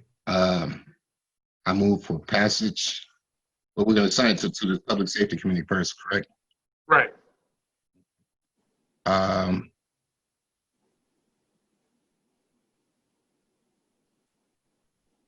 Okay, I just got it. We're talking 2038, right? Yes, that's correct. Ms. Mask? Mr. Williams, Yes. if you mind, if I can take this and assign it to the committee until you get your documents together? Yes, go ahead. Okay, Let me mute myself for a second. I need to print this. okay. Mr. President, the Public Safety Committee had before 2020-38. I approve this to be reporting out. Councilman Williams and Councilman Godwin. Yes. Councilman Williams? All right. A majority of the Public Safety Committee has approved CPO 2020-38 to be reported out. Thank you, Council Members Brewer and Williams. Okay. At this time, we're going to have council pending ordinances and resolutions on third and/or final reading. CPO 2020-30, an ordinance of the Gary Common Council creating the City of Gary Youth Council, sponsored by Linda Barnes Caldwell, Councilwoman of the 5th District. Mr. President, Councilwoman Barnes Caldwell. I request that CPO 2020-30 go back to committee. Thank you. Is there a second? Second. Been moved and properly seconded by Council Members Lay and Mary Brown. Any questions or discussion? Seeing and hearing none, roll call, Madam Clerk. Councilwoman Atkins, Yes. Councilman Brewer, Yes. Councilwoman Brown, Yes. Councilwoman Caldwell, Yes. Councilman Lay, Yes. Councilman Weatherspoon, Yes. Councilman Williams, Yes. and President Godwin. Yes. Mr. President, the vote is 8-0. With a vote of 8-0, CPO 2020-30 is referred back to the Boards and Commissions Committee. CPO 2020-31, an ordinance establishing new funds and budgets for the Safe and Thriving Communities Grant, sponsored by Mayor Jerome Prince, City of Gary. Mr. President, Councilwoman Brown. I move for passage of CPO 2020-31 on third and final reading. Is there a second? It's been moved and properly seconded by Councilwoman Barnes Caldwell. We'll have the overview at this time by the Chief of Staff. Thank you, Mr. President. CPO 2020-31 is an ordinance that establishes a budget, a 2020-2021 budget for the Safe and Thriving Communities Grant, which is a grant that is designed to stem violence and reduce youth offending and victimization, and to enhance public safety. There's an amount of $67,177 to be appropriated in the budget. And I ask that the council approve the budget as we have submitted, as amended. Thank you, Attorney Colvin. Any questions for Attorney Colvin? Seeing none, roll call, Madam Clerk. Mr. President, is there an amendment to this? Councilwoman Brown, are you aware of any amendment? It was in the committee, and I Okay. think I sent it to you, Clerk. Yes, you did. I'm sorry, Mr. President. I move to amend by substitution CPO 2020-2031. Second. It's been moved and properly seconded to amend by substitution CPO 2020-30. Any questions or discussion? 31. 31? I'm sorry, CPO 2020-31. Any questions or discussion? Hearing and seeing none, roll call, Madam Clerk. Councilwoman Atkins, Yes. Councilman Brewer, Yes. Councilwoman Brown, Yes. Councilwoman Caldwell, Yes. Councilman Lay, Yes. Councilman Weatherspoon, Yes. Councilman Williams, Yes. and President Godwin. Yes. Mr. President, the vote is 8-0. With a vote of 8-0, CPO 2020-31 is amended by substitution. We've already had a motion and a second to pass the matter. Any questions or discussion about CPO 2020-31 as amended? Seeing none, roll call, Madam Clerk. Councilwoman Atkins, Yes. Councilman Brewer, Yes. Councilwoman Brown, Yes. Councilwoman Caldwell, Yes. Councilman Lay, Yes. Councilman Weatherspoon, Yes. Councilman Williams, Yes. and President Godwin. Yes. Mr. President, the vote is 8-0. With a vote of 8-0, CPO 2020-31 as amended passes and is so ordered. CPO 2020-33, an ordinance revising 2020 appropriations for the Police Department operating budgets, Fund 220, Fund 227, Fund 254, Fund 710, and Fund 725 for the fiscal year beginning January 1st, 2020, ending December 31st, 2020, sponsored by Mayor Jerome Prince, City of Gary. Mr. President, Councilwoman Brown. I move for passage of CPO 2020-33 on third and final reading. Second. Been moved and properly seconded. We have the overview at this time. And Mr. President, there's an amendment on this one as well that we heard in committee. Okay, sorry. I got 36, I'm sorry. Okay, Mr. President, I move to amend by substitution CPO 2020-33. It's been moved. Is there a second? Second. It's been moved and properly seconded by Councilman Barnes Caldwell to amend by substitution CPO 2020-33. Any questions or discussion? Seeing none, roll call, Madam Clerk. Councilwoman Atkins, Yes. Councilman Brewer, Yes. Councilwoman Brown, Yes. Councilwoman Caldwell, Yes. Councilman Lay, Yes. Councilman Weatherspoon, Yes. Councilman Williams, Yes. and President Godwin. Yes. Mr. President, the vote is 8-0. With a vote of 8-0, CPO 2020-33 is amended by substitution. We've already motioned and had a second on the ordinance. Any questions or discussion or an overview at this time?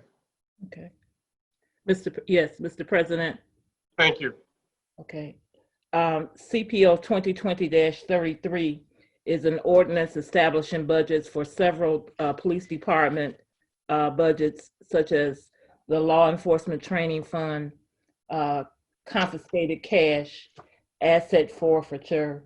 The funds are going to be used for either supplies and general operating expenses in the department, also for garage supplies and lubricants for some of the police vehicles. 710, which is the confiscated cash fund, funds are being appropriated to process court cases where fees are returned or confiscated items are returned.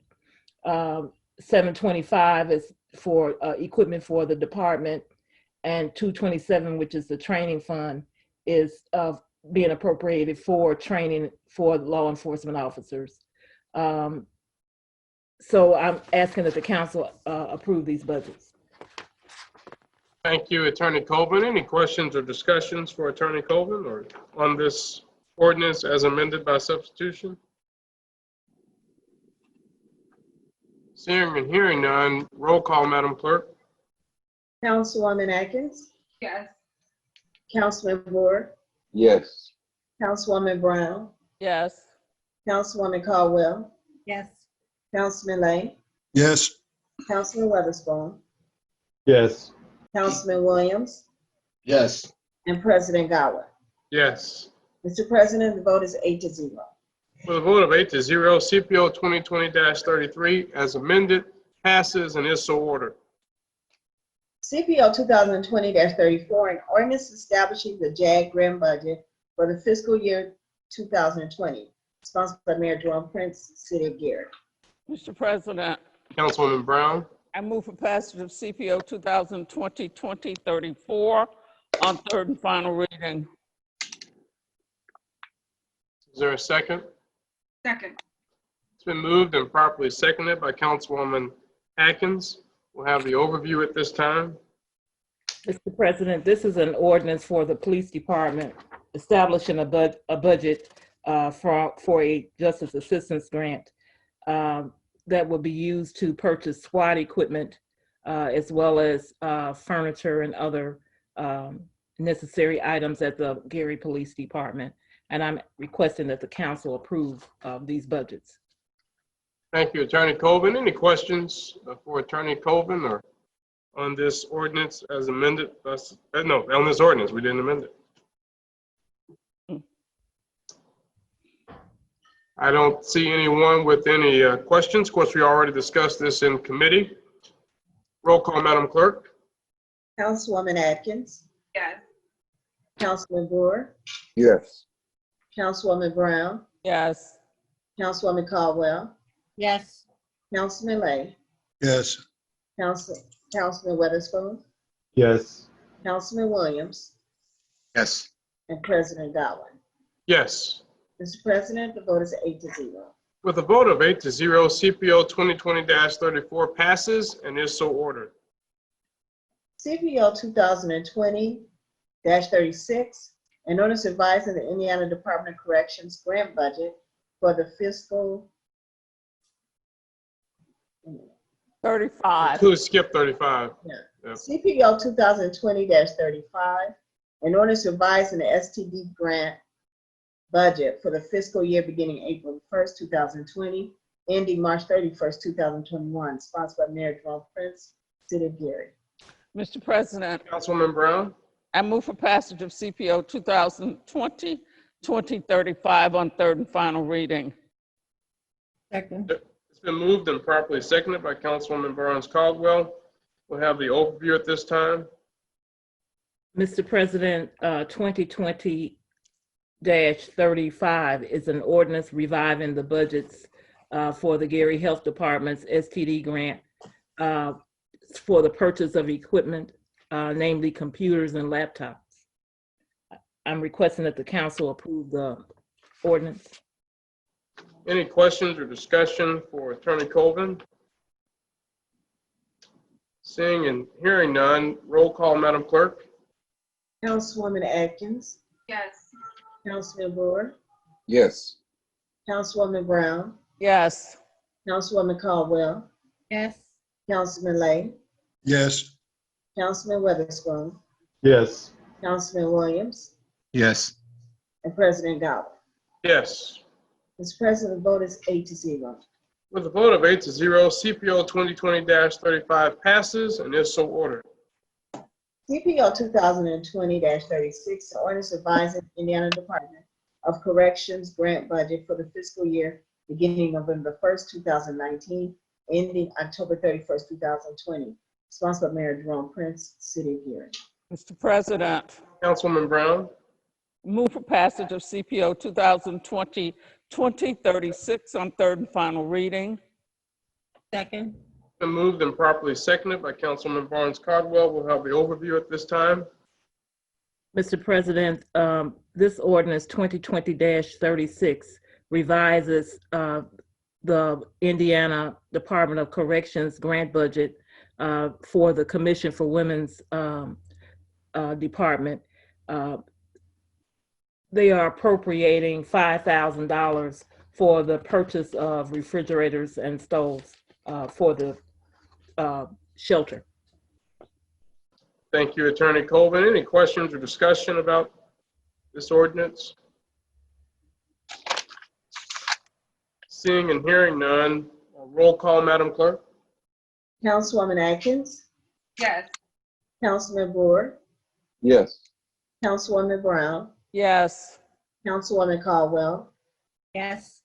Councilman Lay, Yes. Councilman Weatherspoon, Yes. Councilman Williams, Yes. and President Dowell. Yes. Mr. President, the vote is 8-0. With a vote of 8-0, CPO 2020-36 passes and is so ordered. Earlier this evening, we added CPO 2020-38 to the agenda. Please correct me, Attorney Williams, if this is the incorrect point, but I think we would now entertain a motion to suspend the rules to pass CPO 2020-38 on all three readings. Is that the correct procedure, Attorney Williams? That's correct. Is there a, thank you. Is there a motion to pass CPO 2020-38 on all three readings? President, Councilwoman Atkins? I would like to make the motion to approve CPO 2020-38, on all three readings.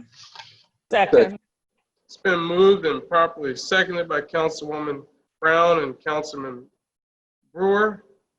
I guess we'll have an overview at this time by Councilwoman Atkins. I think you're a sponsor of it. I'm not. Oh, I thought you were. Okay. No. Mr. Pohl, do you want to give the overview? All right. Yes, I could provide the overview. This is what would be considered the face covering ordinance. The face covering ordinance is obviously in response to the COVID-19 global pandemic that's currently going on. You guys had heard, the honorable council members had heard earlier from Dr. Walker, and I think it was very important that he had pointed out the effectiveness of masks and face coverings, as he had stated in particular as it pertained to, for example, the students that were going to be returning to schools. The ordinance lays out in the whereas section the current stats that pertain to the confirmed cases and the amount of deaths that are throughout the different categories: the United States, the state of Indiana, Lake County, and the city of Gary. One of the important things that I think that's pointed out in the whereas section as well is the governor's declared public health emergency by executive order on March 6th of this year, 2020.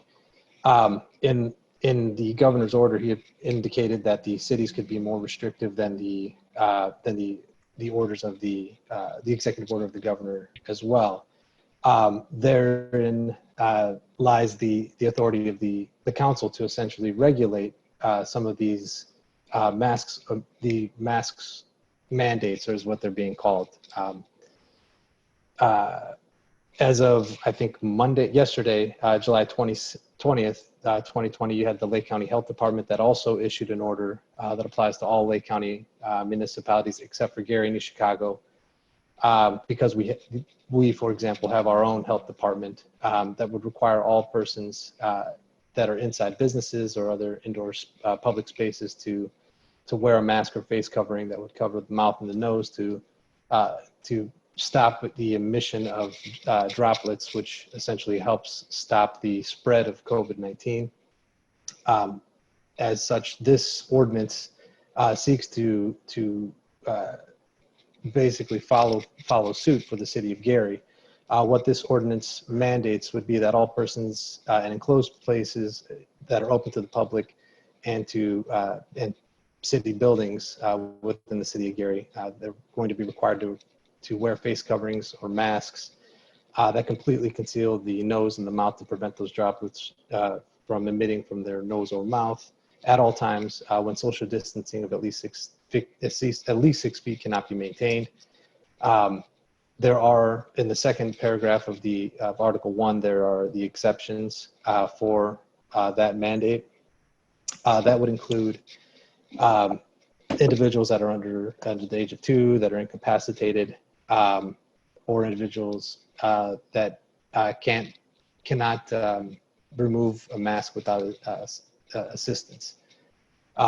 The ordinance authorizes the Gary Police Department, the Health Department, and code enforcement inspectors to enforce the ordinance if necessary.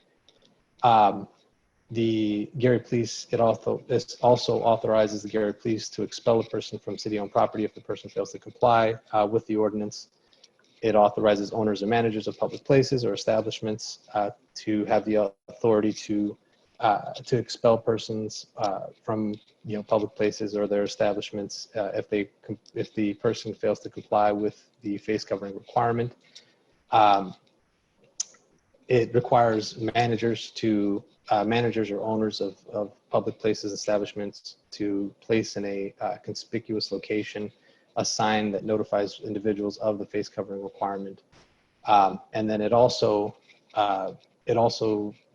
allows the ordinance to be enforced by a ordinance violation, punishable by fines. Businesses that don't follow the ordinance, it authorizes the zoning administrator to be able to revoke the license, the general business license of the business that fails to comply if there is more than one violation for that business and failing to comply with the ordinance. Lastly, the ordinance, because this is basically applicable, and I guess really the spirit of this ordinance is to apply only during the public health emergency. It provides for the different I guess triggering events when the ordinance would terminate. So that would be either by passage of a resolution of this council declaring that the ordinance shall no longer be enforced, an executive order of the mayor declaring that face masks are no longer required as determined by the Gary Health Commissioner, or upon the declaration of the governor that the COVID-19 public health emergency has ended. So that's essentially and then ultimately that the ordinance would be effective immediately. Thank you, Mr. Pohl. Any questions or discussion, Mr. Pohl or others, on this ordinance? Mr. President, Councilwoman Atkins? just a point of reference for the public. I'm not sure if Attorney Pohl said this in the overview, but Dr. Walker surely did. The reason for the extent of this particular ordinance being placed at this time is due to the influx and the increase of cases. Lake County, Indiana was trending down, even the city from my understanding, but more recently, we have actually shown an increase in numbers. So we had got to a point where on a daily basis, we were in the single digits of cases arising. But I believe from my understanding, we recently have taken a turn back upward. And so that is the reason that this administration is asking the council to consider this ordinance. More importantly, as a council, it is our duty to make sure that we do what we can in terms of supporting the benefits of all residents of this city. And so this is also in support of what is in place from the Lake County standpoint and also our neighbors in Chicago. I was at a meeting in Chicago earlier today. You can't even step inside of a restaurant without a mask on. So just in terms of some frame of reference, to the extent that we need to go towards so that we can do our part in terms of shifting the curve for COVID-19. Thank you. Mr. President, I did have a couple of questions. Councilman Lay? Attorney Pohl, will there be a uniform posting of that they must, by the city, that they have to wear these masks? Must have the mask to enter? Will there be a uniform posting? This ordinance doesn't provide for it, but that's actually a very good idea. And I mean, I would volunteer my services to put together that posting if it pleased the council. Well, I had a long conversation with the mayor about several ordinances on July the 18th. You mentioned the word fine. You didn't mention how much. It would be the general fines that are applicable under section 1-7 of the Gary Municipal Code. So just for reference, the Gary Municipal Code has certain fines that are defined by a schedule of fines. Everything else is basically applicable under section 1-7, which is a fine to be determined by the court from anywhere from $0 to $2,500 for the first offense or $7,500 for a subsequent offense. Obviously, in this instance, and much like all the other ordinances that we regulate, we do not always just hammer somebody with a $2,500 violation, just because they violated the ordinance. Most of the time, the judges will impose maybe a $50 fine or something of that nature. It's determined on a case-by-case basis, though, when it falls under Section 1-7.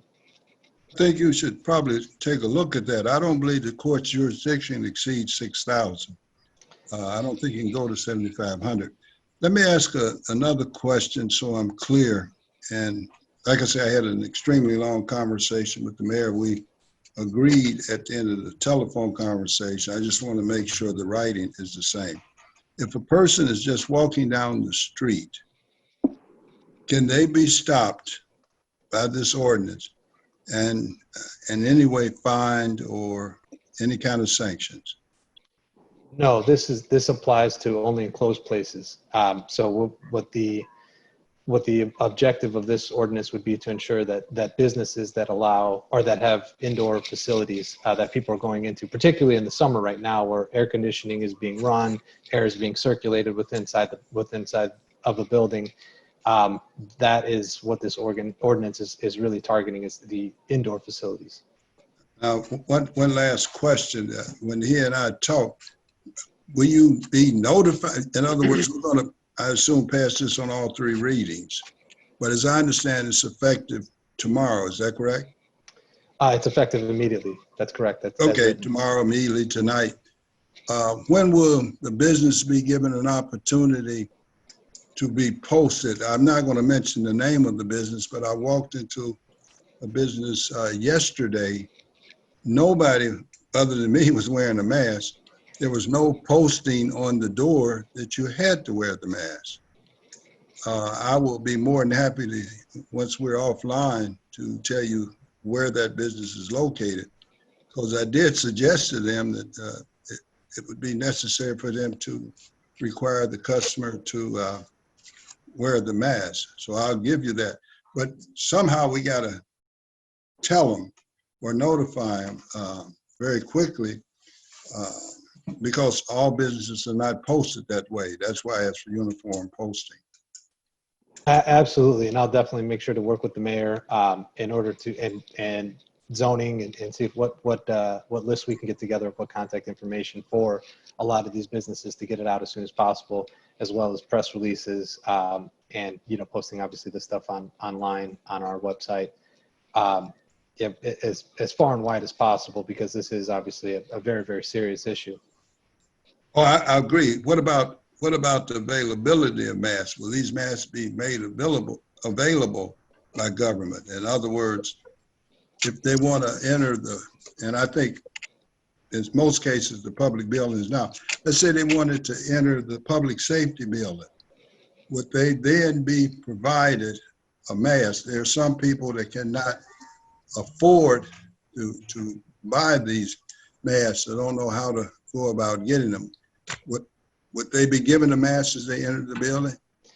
I know that we've discussed this with, I think Dr. Walker had discussed this earlier on, where he's looking at the availability of masks right now. I know that we've had this discussion with with human resources within the city buildings.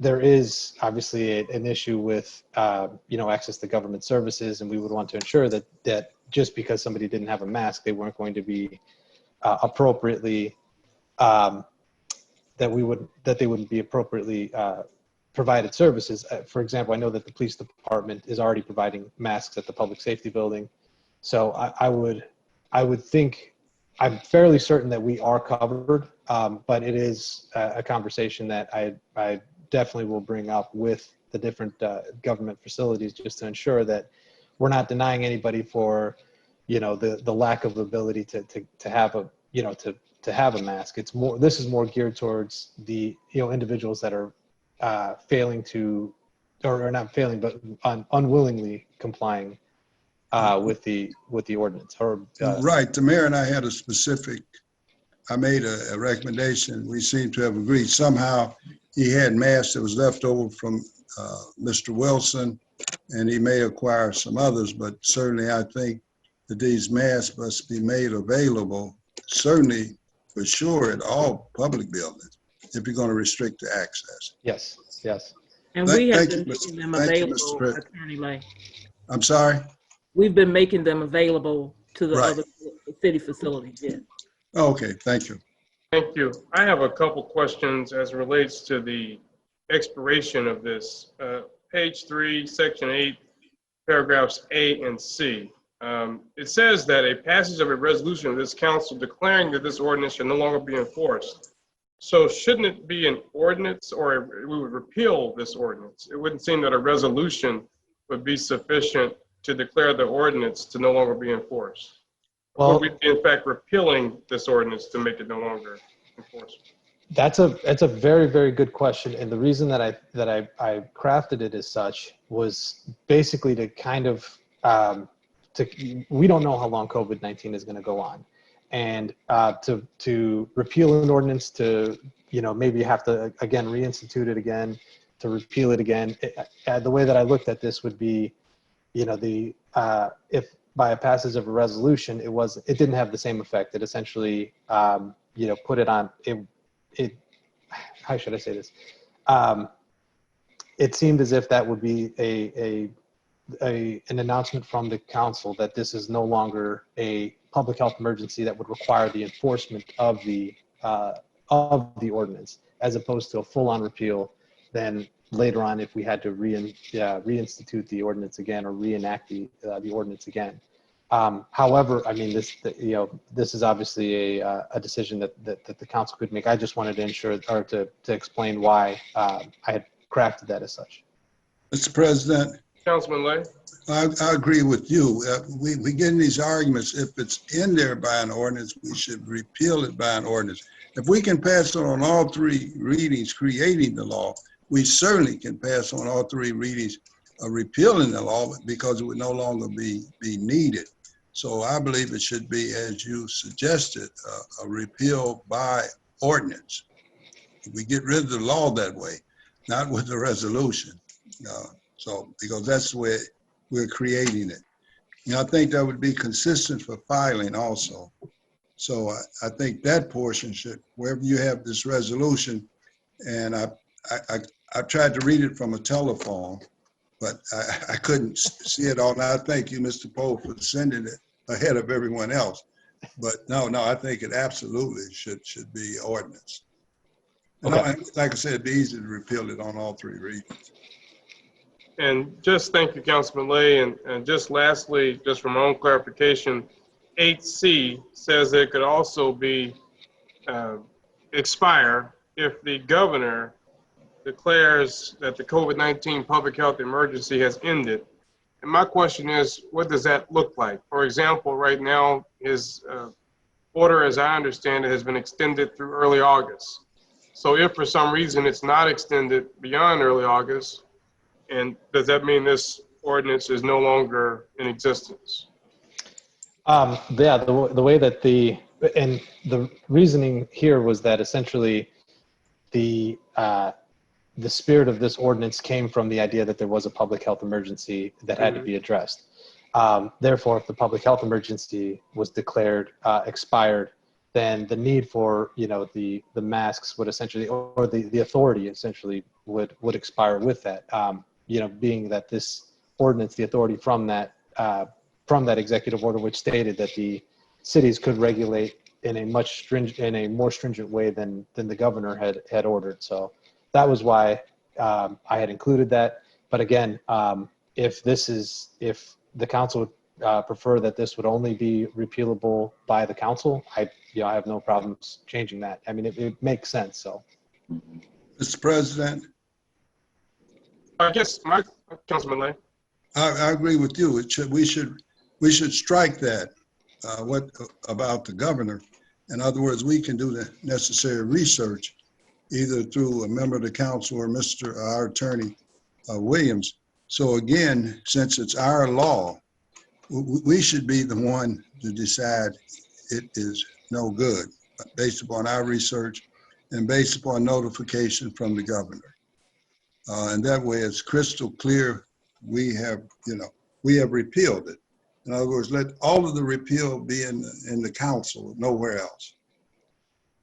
So that will raise a question with Section 8, Part B as well, right?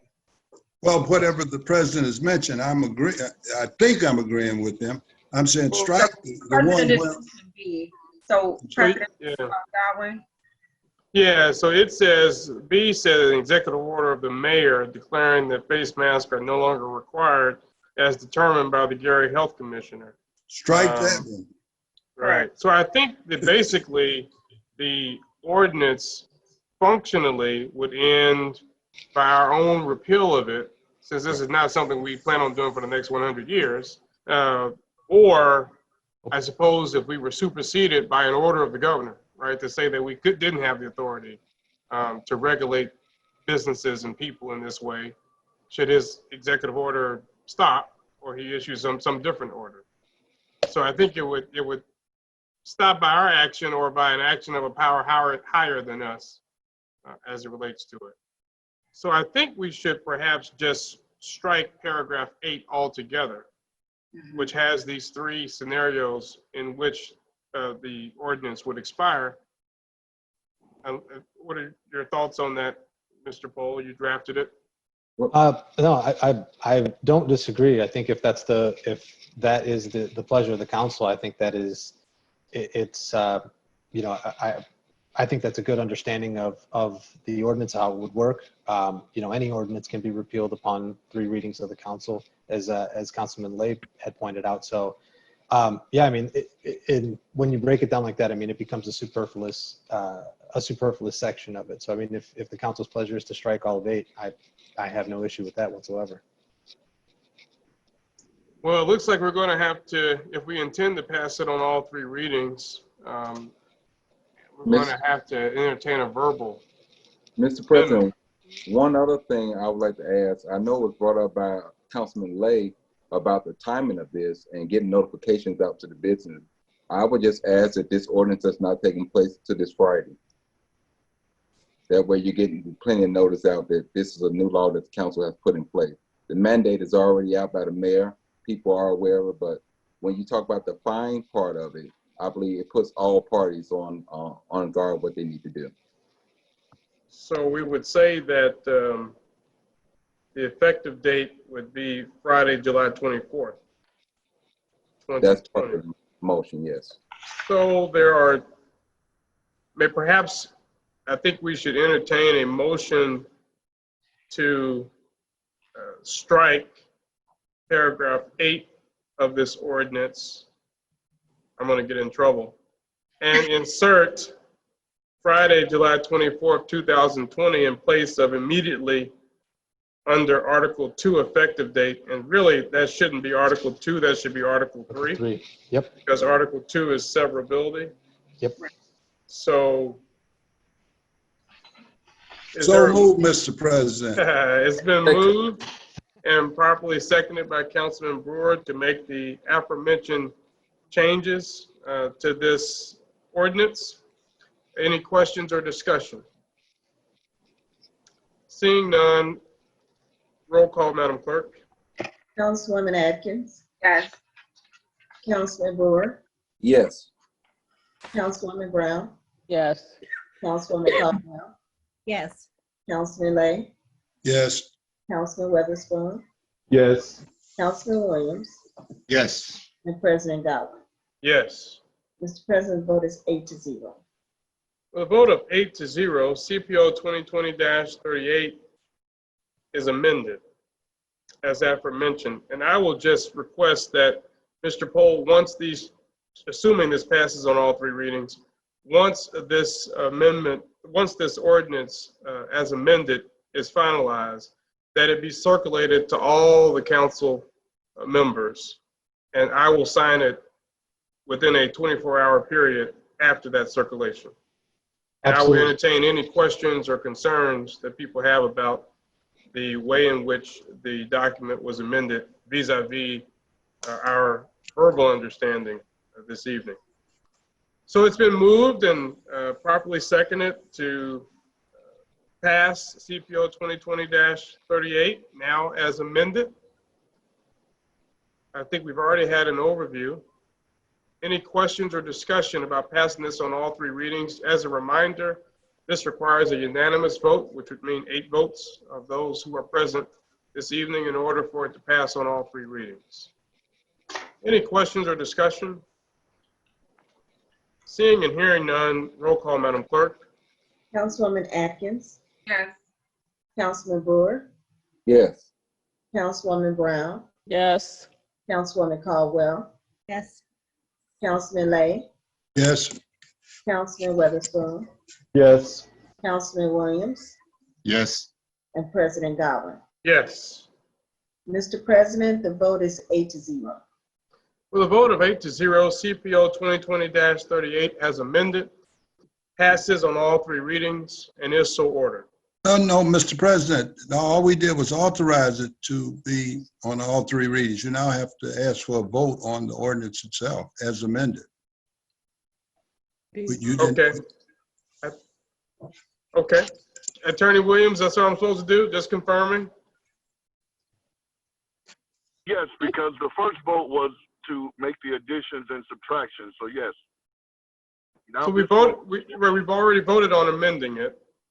That's And correct. I believe we just voted on approving it as amended, right? No, you voted to pass on all 3 readings, which requires the unanimous vote. Now you're going to vote on the actual ordinance. Thank you for clarification. So, All right. and thank you, Councilman Lay. So, is there a motion to pass CPO 2020-38 on all 3 readings as amended? It's been moved. Is there a second? Second. It's been moved and properly seconded by Councilwoman Atkins. Questions or discussion? Roll call, Madam Clerk.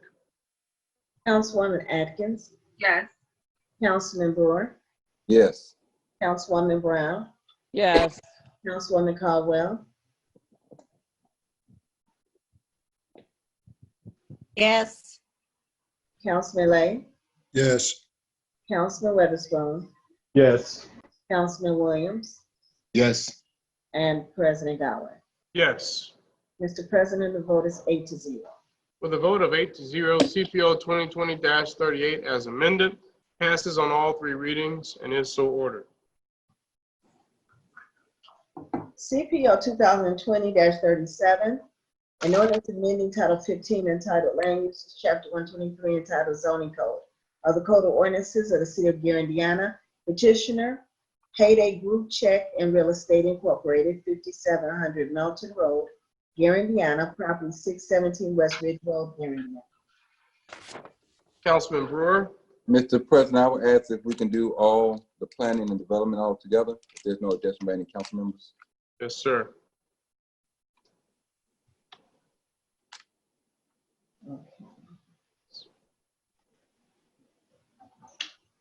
So that would be 2020-39 and 2020-09. That's correct.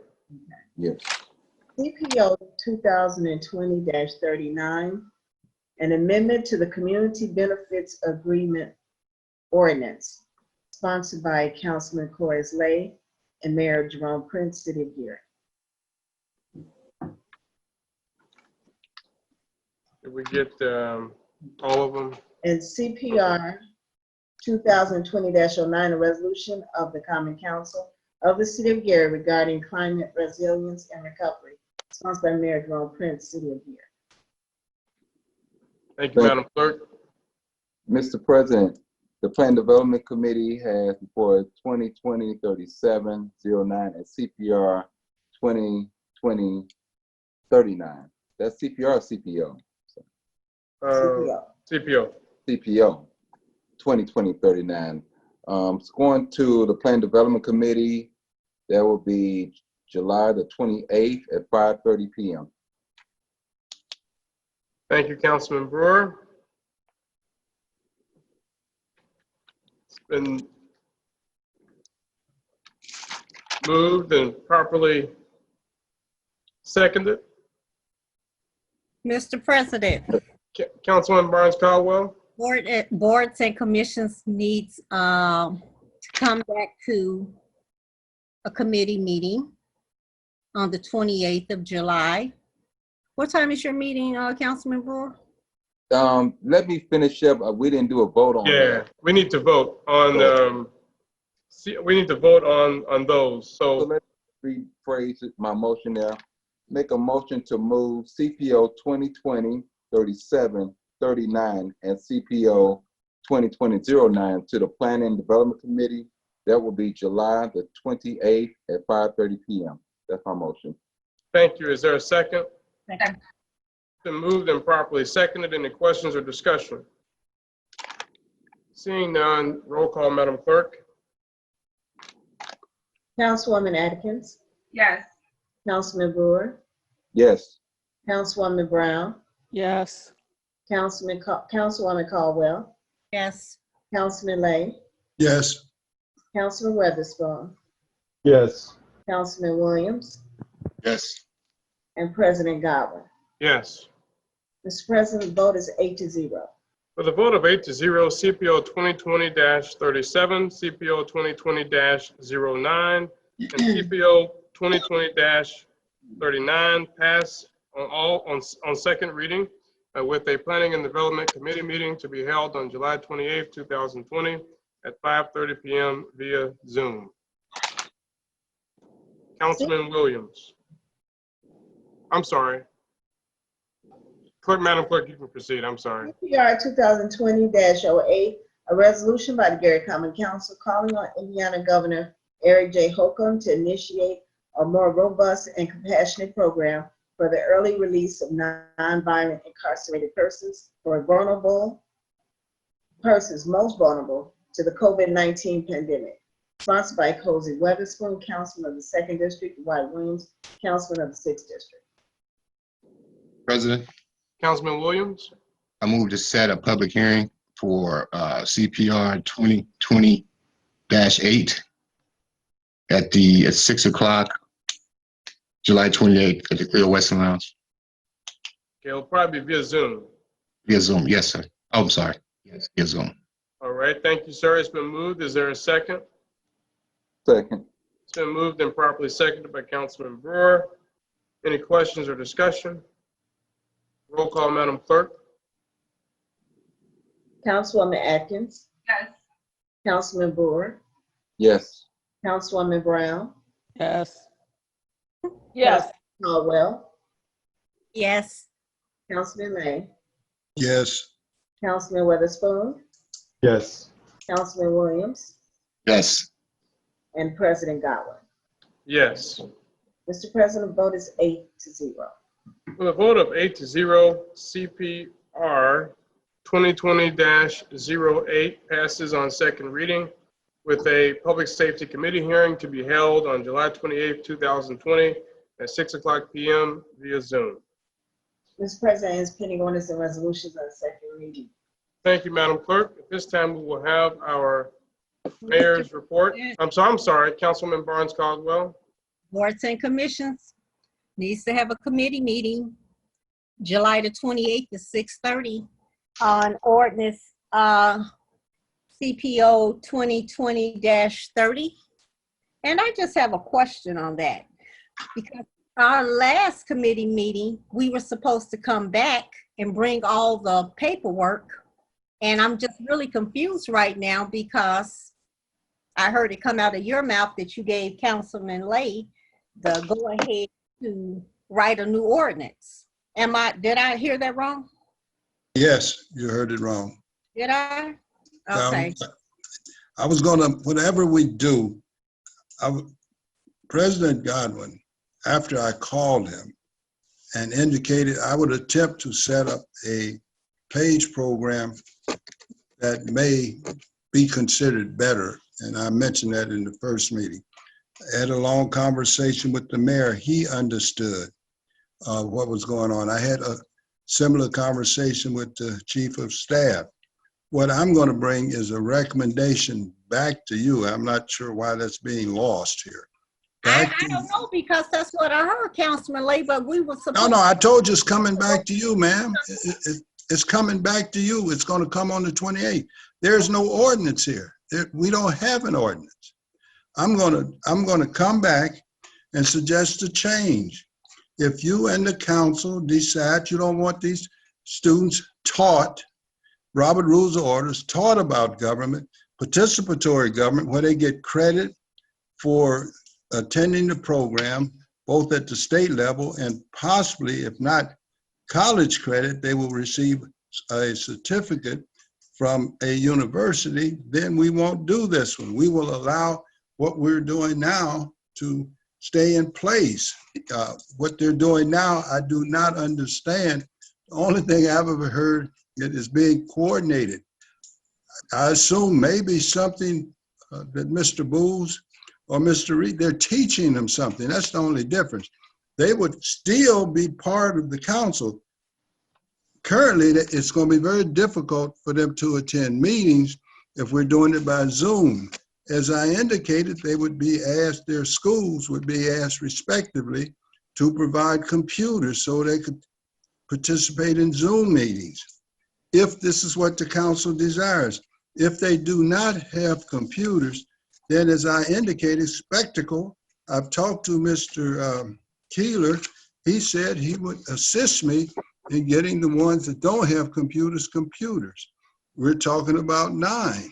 But whatever is done is going to come back to you crystal clear. That's why I asked you to hold that ordinance in the committee. I'm only going to bring back a recommendation. Whatever is done, and more, I think the council set that other one up, trying to set it up off of what I had done before, and they made a lot of mistakes in terms of they allowed the mayor to have an appointment.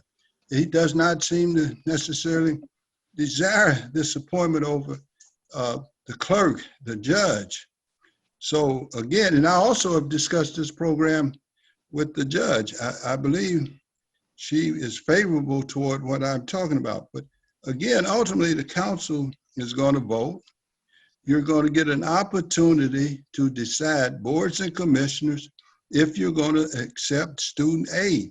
If you don't accept student A from, let's say, West Side, then you would reject and tell West Side or request they send another respective students. So he never suggested me creating an ordinance. He suggested, after I asked him now, I asked to do this. But again, if the council right now don't think it's worth getting these students high school credit in government and or getting them possible college credit and go back to what you have now, that's fine.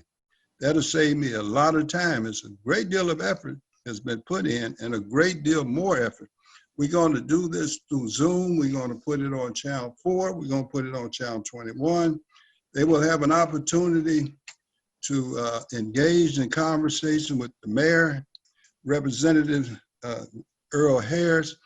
Further, I'm positive I can get the governor of this state to Zoom with them.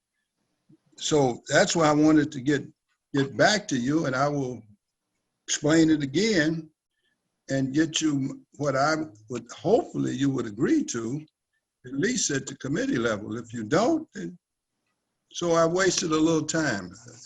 So that don't bother me. But I'm not trying to create an ordinance, nor have I in any way suggested that your committee is not still in charge of the PAGE program.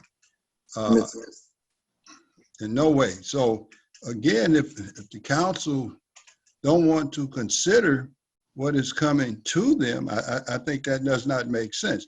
You can always reject it. You really can. You can reject it. But just nothing but, if we don't do nothing else but teach them but parliamentary procedures, I think that will benefit these 9. Mr. President. Councilman Brewer. And this is for Mr. Lay and Councilman Lay and Councilwoman Caldwell. Maybe it's possible that we can have this discussion during the committee when we're talking about the youth council, and maybe we can do a merger of the 2 together, because both of them sounds good, what the youth council stands for and what Mr. Lay is presenting. I think it's a good opportunity to possibly do a merger of the 2 and get everything everybody wants to happen. Well, then someone else will have to do you will have to do the teaching, Mr. Brewer. It's a different program now. Okay. The mayor, wait a minute. The mayor is over youth program at this Well, point. I'm just saying, let's just have a discussion inside committee. That's what I suggested. Okay. That's what I said. Yeah, It's July gonna come- 28th at 6:30. All right. Is there a second? Is that a second, Councilwoman Brown?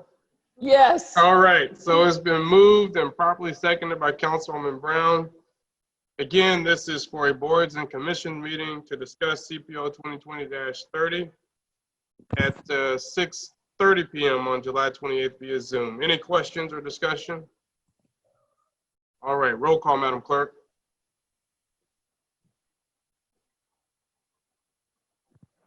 You're muted. You're muted. Yep. Councilwoman Atkins, Yes. Councilman Brewer, Yes.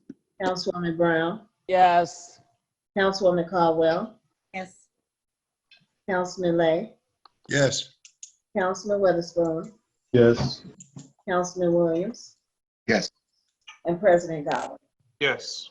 Mr. President, the vote is 8-0. With a vote of 8-0, CPO 2020-30 will be considered in the Boards and Commissions Committee meeting on July 28th, 2020 at 6:30 p.m. via Zoom. All right. I think that concludes our council pending ordinances and resolutions on second reading. At this point, we will have our mayor's report. The mayor is not present tonight, but I do have a few announcements. And first of all, I'd just like to say, Councilwoman Brown, the issues that you raised about Tolliston Park and the containers and the nets, I will make sure that I follow up on those for you and get back to you. Thank you. You're welcome. I just wanted to say for the public's benefit, because I know that the council already knows this, but we have a new fire station in the Glen Park area. And I know that the residents of the 6th District are very happy because they've not had a fire station in that area in a number of years. So they had the, I'll say, grand opening for that this past Friday. That's a very good event for the city. The city is also in the process of actually submitting its 2020 action plan for its community development, home, and emergency solutions grant funding, which is a little over $4 million. It goes to HUD within the next week or so, and we'll be coming to the council probably by the end of August with budgets for those particular programs. And I'd also just like to make an announcement that we've been seeing a great rise in the number of people who have either been, who are now either unemployed or underemployed, and as a result are being impacted in their housing. And the city has received about $1.9 million from HUD in what they call COVID ESG funding, which are dollars that will or that can be used to help prevent homelessness and provide rapid rehousing. So those dollars are now available and can be accessed through our partner who is administering the fund, the Continuum of Care. So that ends my report. Thank you. Mr. President, Councilwoman Brown. I'd just like to ask Attorney Colvin one other question. Sure. I mentioned those garbage cans. Yes. At Tolliston. They're not really garbage cans. They're 55-gallon drums. I understood you. You know, okay. All right. Thank you. You're welcome. All right. Councilman Brewer. This is for Attorney Colvin, Chief of Staff. Do you know anything about that meeting that's supposed to take place tomorrow with the schools? I referenced earlier about Theo Bowman not being included. I want to make sure that, you know, if there is a meeting tomorrow, that they are included. I'm not sure about a meeting per se, but I do know that the Gary Community School Corporation intends to make an announcement about how they're going to handle their coming school year, at least the first semester. And I know that they reached out to 21st Century Charter School and asked if they wanted to participate. I don't know if she reached out to Thea Bowman or not, but this is a Gary Community School Corporation driven press conference where she's talking about how they're going to handle the school year for Gary Community School kids. Is the city involved in that press conference any kind of way? I believe it's here. They're utilizing City Hall, but it's an announcement about the schools. Okay. And Dr. McNulty is the one who is kind of guiding the effort. Yes, I do know that pretty much I think all the charter schools kind of take the lead of whatever Gary Public School does. So That's a lot of people want to make sure that they're on the same page. Okay. Thank you so much. I'm not sure if she reached out to them or not. I know she reached out to 21st Century. Okay. All right. I'll make sure I make some calls in the morning. Thank you. Okay. Thank you. Have we, Attorney Colvin, established a date for the state of the city? I know we had that conversation earlier this year. Is that something still on the, I know it's required, but it's still on the horizon. We haven't had a firm date, but I know that he wants to do it by the end of the summer. So probably maybe August or September. Okay, thank you. And just lastly, I don't know whether Chief Evans, he may not be on any, I think he's on. How are we doing in terms of vehicles? I know that there have been some vehicles purchased. I understand an Expedition as well as an Explorer, and that these are all been assigned to the mayor. Is that the case? And there's also the former mayor's vehicle. What I want to be clear, I hear various things, but I know that the police officers have been complaining about the lack of vehicles, and it seems like we are purchasing vehicles, and I'd like to know to whom those have been assigned. And may I say something too? I know that the chief can speak as well, but I'm in the process as the interim controller of identifying dollars for police cars as well. So that's something, we just finished paying off a lease out of some funding that had been available previously. Those dollars now will be available to purchase new cars. So that's something that I'll be discussing with the chief as well on how we intend to proceed with cars and how I think we're gonna, we may be able to use the same process we used before with Ford Motor Credit. So is it true that we purchased an Expedition and an Explorer recently? 2 cars were purchased. And to whom are those assigned? They've been assigned to the mayor. One is to the mayor, one is to access to the police department. There actually 4 cars purchased, 2 to the police department as well. And where is the Yukon Extended? To whom has that been assigned? I'll have to leave that to the chief. I don't know. Okay. I was just curious. I know there's been a lot of vehicle purchases, and I know that the officers have certainly Those are the complained. only purchases that I'm aware of at this point. Okay. So there are 2 vehicles or 3 vehicles assigned to the mayor? So there are The mayor has a vehicle. I'll let Brian speak. So there are a total of 3 vehicles assigned to the mayor's detail. One of them was the vehicle from the previous mayor. It had a lot of high mileage on it and may not be able to continue in its lifespan for much longer. 4 vehicles were just purchased. We have 2 vehicles which we're going to use as undercover vehicles. We purchased 3 vehicles last year in 2019, but this year a total of 4 vehicles were purchased. And we are in the process, like Chief of Staff Colvin said, of purchasing, paying off our loan and looking to refinance with Ford Credit so we can do a mass vehicle purchase. That's important to us, purchase as many police certified vehicles as we can. Right now, those vehicles, even if we purchased them today, it will be several months before we got them because of COVID, how they haven't built them. So these are inventories that they had in stock. They are not actually, 3 of them are not actually law enforcement rated. They don't have the law enforcement suspension or the police interception suspension. They're really suitable for administrative, undercover, or investigative work. So just for my clarification, you said that 3 vehicles are assigned to the mayor's detail.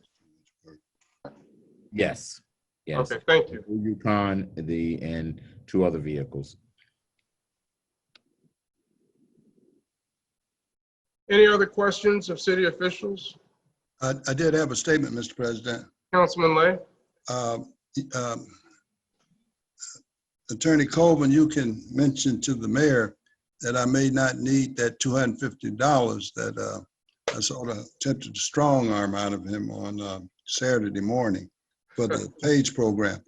It appears that maybe the program that I'm suggesting, I'm sort of going to stop working on it and simply follow the council in terms of what is being suggested. They will put it under the mayor's youth program.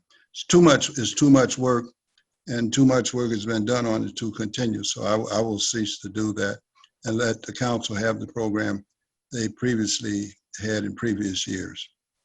So he'll probably be happy that you don't have to give me the $250, nor do he have to be a resource person. And I certainly will notify everyone else, including Attorney Williams. You can hold on to your money for the books, and I will see what the council program looked like. So, Well, in other words, I will not appear and debate and argue what I thought would be a better program. When I mentioned it, Councilman Brewer sort of laughed. So I'm going to yield that their program is the one that the council would be more in favor of. well, I certainly hope that you will reconsider. No, there's no need of me wasting any additional time. I mean, it's causing conflict. It's causing too much argument within, or debate. I use argument a little bit different. So what I can do is sit back and then see what happens on the other one, because it would have to be a tremendous amount of work to be ready by August. In other words, it's a lot of work has been done, but to get through this by August, to line up all the students, I would have to sort of wait right now until the 28th or after the 28th, maybe even after August the 4th. And that's just too much. So let's see what happens with the other one. All right. Yeah. Well, I certainly know that the program that you and I discussed was very robust. And I think it probably seems like there may have been some miscommunication. Not so much conflict, but maybe just the communication chain was a little. I thought I did, Mr. President. I really think Attorney Caldwell, Councilwoman Caldwell will admit we had a lot of conversations regarding the PAGE program. In fact, many, many more than I had with you. Many, many more. So again, I'm yielding to what they're doing. In other words, I don't have a problem with it, because one, it would have required me to expend a tremendous amount of. I think your computer is, I think we lost Councilman Lay. I don't know what happened, like you froze up, but Councilwoman Barnes Caldwell, I think you were about to speak. I was saying we did have extensive conversation, but the last thing that we had at the committee meeting was that we were coming back to the committee with different paperwork and everything. That is the last thing. That's why it was still on the books, and that we were coming back to the committee meeting.